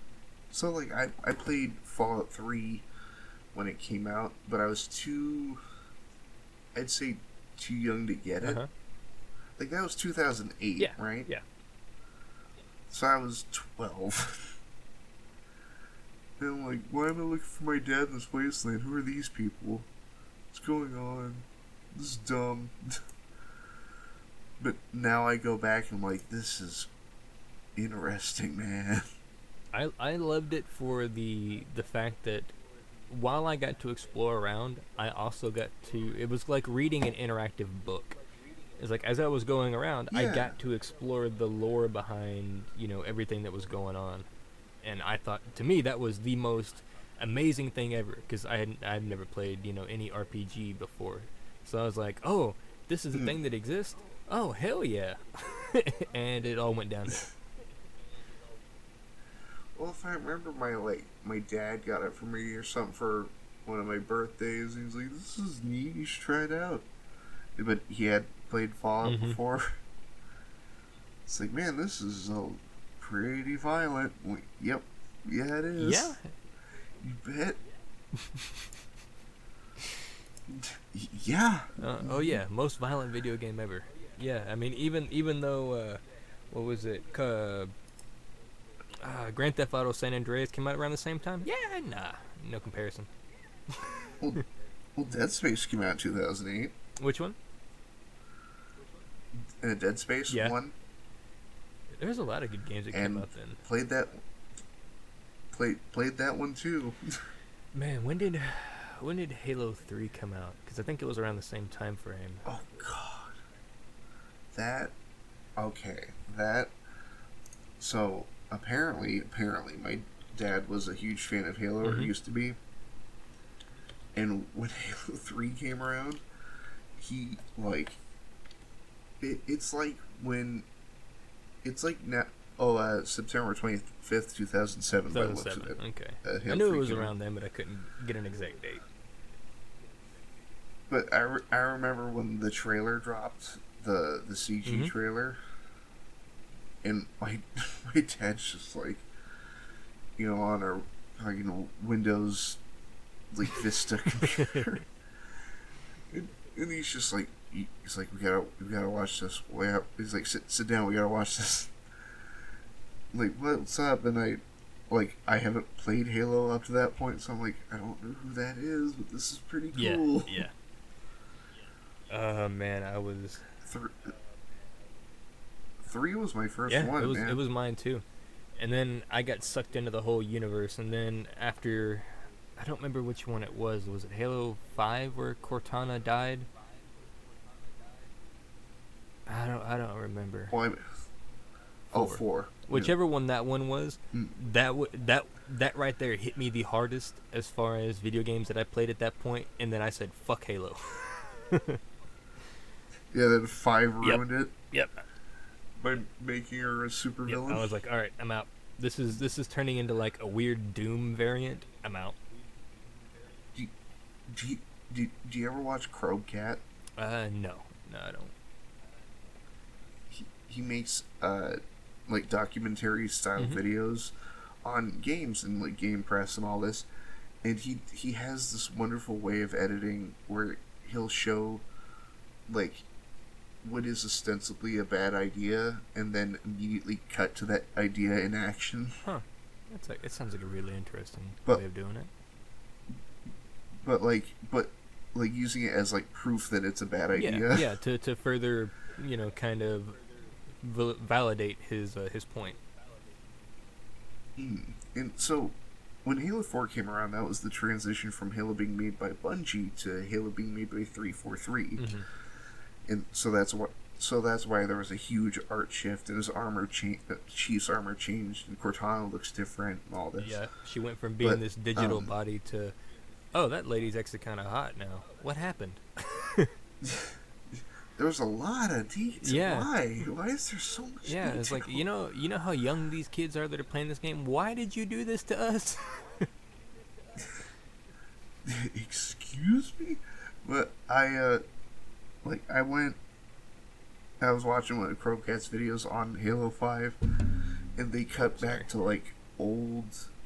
They cut back to old Bungie interviews where they're like, yeah, originally we wanted a story arc where Cortana turns evil, but we figured that's really dumb, and we really didn't want to do that. And then he cut to Halo 5 where she's like, I will birth the universe anew. Just like, oh, shit. Oh. Yeah, no, I'm out. I haven't even... I think I played maybe 10 minutes of Halo 5, and it was on somebody else's console, and I was like, huh, this is it.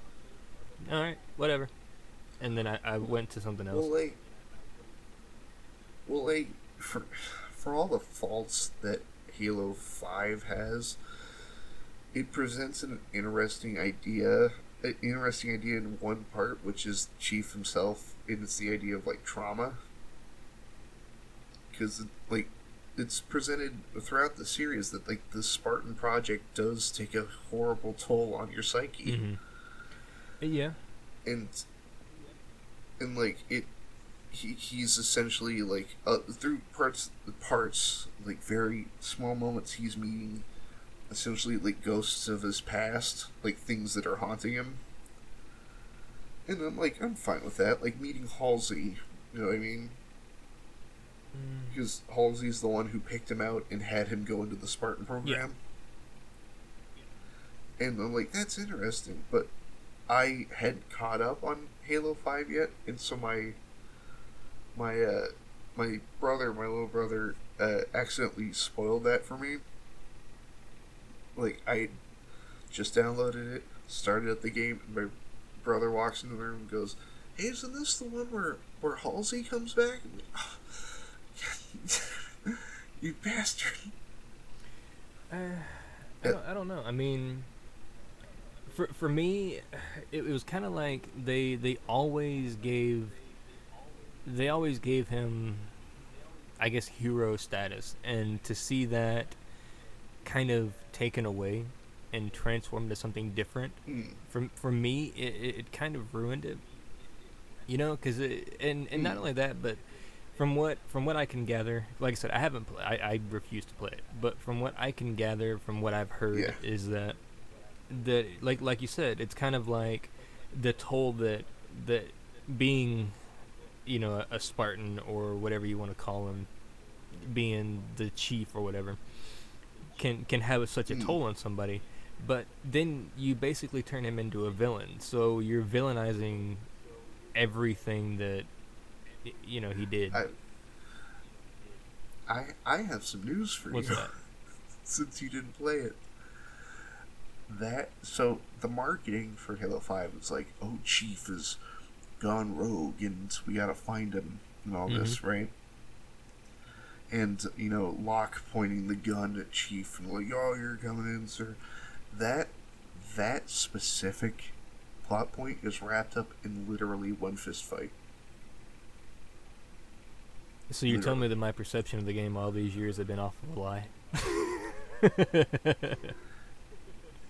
Yes. Because they literally, like, Locke shows up and he's like, Chief, we're bringing you in. And Chief's like, nah, I gotta go find Cortana. And then they have a lackluster fist fight. And then Locke goes, I guess he's right. And let's follow Chief. It's just like, oh, shit. I don't know if I prefer my theory or that. Well, the thing is, like, the idea of, like, not Chief becoming a villain, but the perception of him, like, going Mm-hmm. AWOL is interesting. Like he looks like a villain, but what he's doing isn't inherently evil. Also, you know that trailer where he's out in the desert and he has that cool Mm-hmm. robe? That never happens. Ever. Okay. So Ever. so what I'm hearing is that I'm gonna have to play the game to find whether or not my perception of everything has been right up until this point. That's what I'm hearing. It's it's you so also the marketing makes it seem like you don't play as Chief. You do. Man, they did a For shitty about half the marketing game. job for that game. Cause, I know. cause, It makes it look way better than it yeah, is. so really did a shitty job for marketing on that one. This same thing happened to uh, Batman vs Superman, Are you talking about the movie or the movie. Yeah. uh, ugh. Well, because the marketing had an interesting idea, lead up at least, where it made it look like Superman has started to see himself as a sort of deity. Yeah. And so when Batman's like, "Do you bleed?" I'm just like, "Oh shit, here we go." But then it's like Martha. God, that movie. I remember watching it and, Oh and shit, Martha. sitting in the theater and listening to the people's reactions around me might have been more entertaining than watching the movie itself. See, I saw that movie alone. Oh, dude, you should have watched it in theaters. It is. I I saw it in theaters. I was alone in Makes the sense. theater. Yeah, that makes sense. Nobody was there. And like, I was laughing so loud at certain points. Martha just. And, like, it got to a point where, like, the attendant guy walks in with the Mm-hmm. light. He walked in, and I'm alone sitting in the middle of the theater. I'm like, "What's up, dude?" What's up, man? Yeah, no, there's somebody here. Oh my god. Have Have you seen Justice League? No, I haven't. The only one. See, I try to keep up with like the Avengers and stuff, but DC has always been so hit and miss that unless I one am very familiar with the actors and the people who portray them and have seen the subsequent pre-leading movies, I don't go and watch their Yeah. collective. I so there's in Justice League. So you know how the Flash is in Mm-hmm. Justice League? There's a problem with Flash being in Justice League. So, for starters, the Flash is in the Justice League. The fight's already over, Mm-hmm. right? Because it's the fucking Yeah. Flash. How do you depower the Flash? Like, if you were writing a script that has the Flash in it with a team with Aquaman, Wonder Woman, and fucking Batman, how do you depower the Flash? You break his legs, man. You know what? You're not That's far the off, only man. way I could think to feasibly do it. Would Almost every scene he's in, he trips over his own feet and like eats shit, and then he's just out of the fight. I'm not fucking around. I'm not kidding. God. And but then, so there's something I noticed at the ass end of the movie, and it makes it so Flash shouldn't have even been in the movie. So, have you seen the Flash TV show or know much about him? I know of it. Yeah. So, in Flash continuity, in the majority of the comics, even the TV show, he gets his powers when he's struck by lightning at Yeah. work as a forensics Mhm. analyst, right? He isn't a forensics analyst in Justice League. Isn't he a kid, like a teenager? He he's a punk Yeah. teenager, but here's the thing: at the end of the movie, he shows his dad a job offer. He's like, "Look, I'm gonna be a forensics analyst." And then literally throughout the credits, I'm like, "How the fuck did he get his powers?" Yeah, they did that in reverse.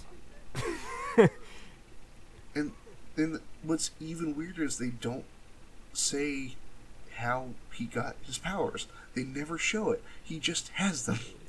See, like I said, that's the thing with DC is that the uppity, type of superheroes, they're not good at. But the dark, gritty, Batman, Unbreakable, Spawn, those type of superheroes, they're fantastic with. Yeah. But it's almost like they don't know, or the directors themselves don't know how to kind of connect, because DC is inherently, it's very dark. It's not like Marvel, where Marvel was dedicated towards like, oh, feel good this, feel good that. DC dove into a lot of the darker aspects of not only what it was to be human, but to be a superhero. So it's more adult oriented. Well, yeah. Well, definitely, yeah. Certain. Oh god, there was a Justice League story that was fucked up. That was pretty good. But even like Marvel delves into that sometimes, but they take their time to build up to it. I'd say. When with DC, a lot of it's doom and gloom. Yep. And specifically for like the Zack Snyder movies, there's a lot that there's so much lead up and so much promise to an amazing idea that goes nowhere. Like for all the faults that the Flash has in Justice League, the way they showed like how he runs is really interesting. Because like they made it look like so when he gains enough speed, he loses traction with the ground, and so he has to almost move like a figure skater. Like his foot will plant on the ground, and it's like shooting sparks because he's sliding at like 1,000 miles an hour. Yeah, like he loses friction, like he's beating the laws of gravity. Yeah, and it's a really interesting look because it's not just somebody running sped up. But like they show it, like that's why there's lightning coming off him. It's because his shoes are literally just across the ground. There was an interesting, I forget, was it SciShow on YouTube that did a breakdown video about what it would be like to be punched by Superman. And I think, if I remember correctly, the Superman and the Flash, at the speeds in which they can move, the conclusion they came to would be world annihilation.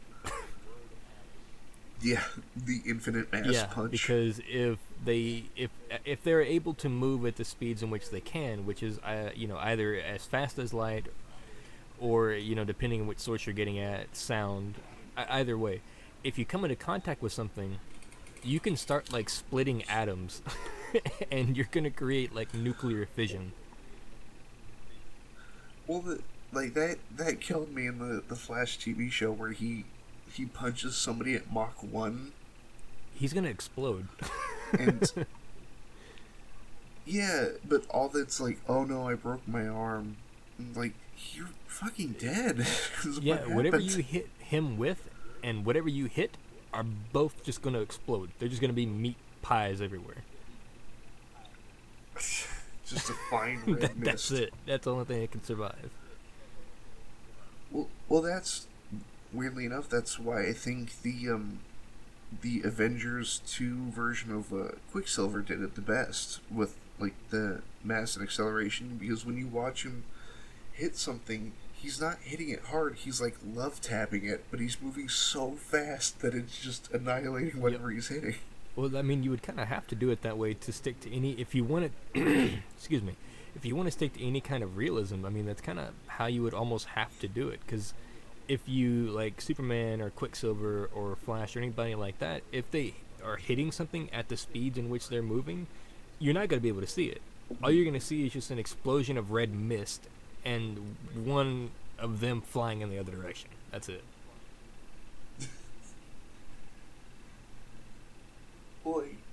was yeah, it was the there's God damn, what was it? So I used to listen to these. Do you play Dungeons and Ooh. Dragons? Or Man, I chance? haven't played that since high school. It's been a long time. So there's a couple channels out there, but they do like story transcripts of D&D Mm-hmm. campaigns. Like they're telling it like it's an actual story. Some of them are amazing. Like there was a guy who used intimidation to stop a fire. Like he intimidated the fire so much it went out. Dude, I want that. I want that power. I want to have that ability. Well, it's like, oh, we're at a fair and the big top tent's burning down. And it's like this kid that's playing with us is like, can I intimidate the fire? And they're like, you can try. And he rolls a natural 20. And they're like, fire went out and the building has repaired itself. You're totally fine. But there's a story out there that I'm a big fan of called Cow Destroyer of Worlds. And it's using a frictionless dimension plus like a portal loop to create like an infinite speed loop by throwing a cow into it. So kind of like the whole portal simulation where you can have one portal like on a ceiling and one on the floor. You drop something in it and then it just goes through and through and through and through over and over again. Yeah. That's an interesting. I don't know if I would want to do it.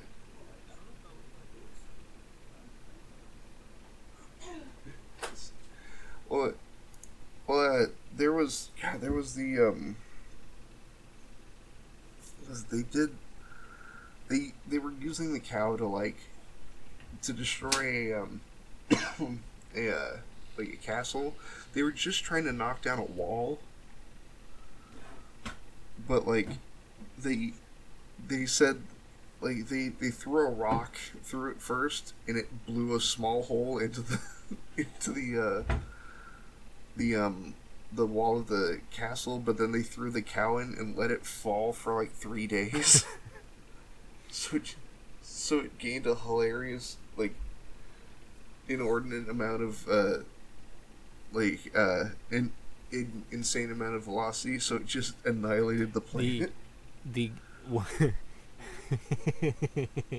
the beautiful image I have in my head is just this like random guy walking up going, "Hey man, what's going on?" And then in the background all you hear is moo, moo. Just over and over again.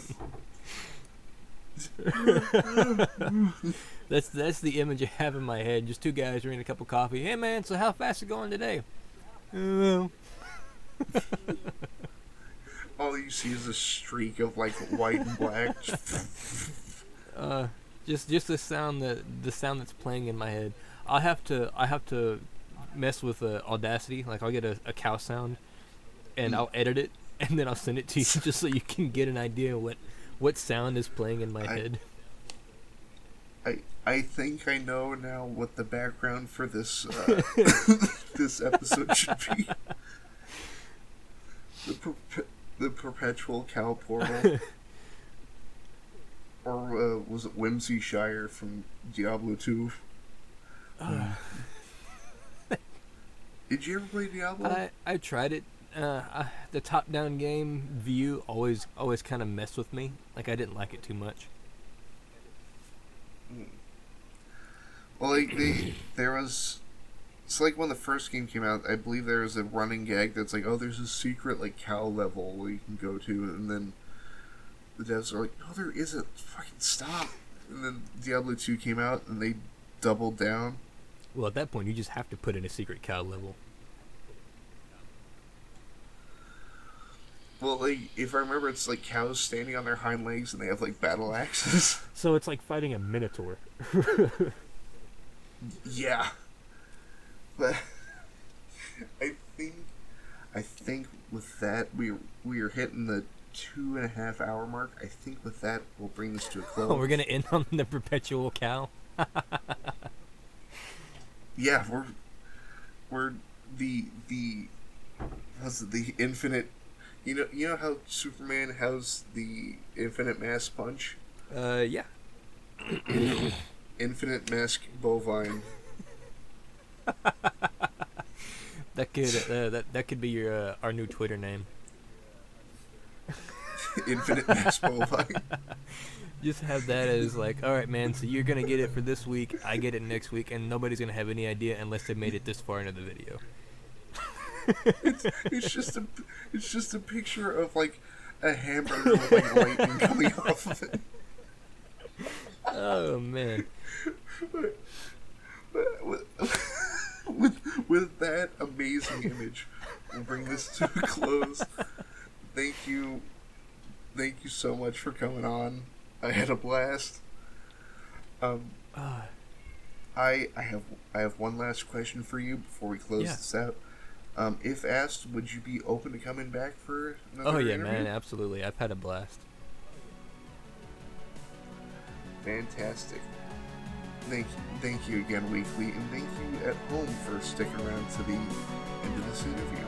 I hope you have a wonderful night. This has been Demasked, and that's not stuff over. Have a good night.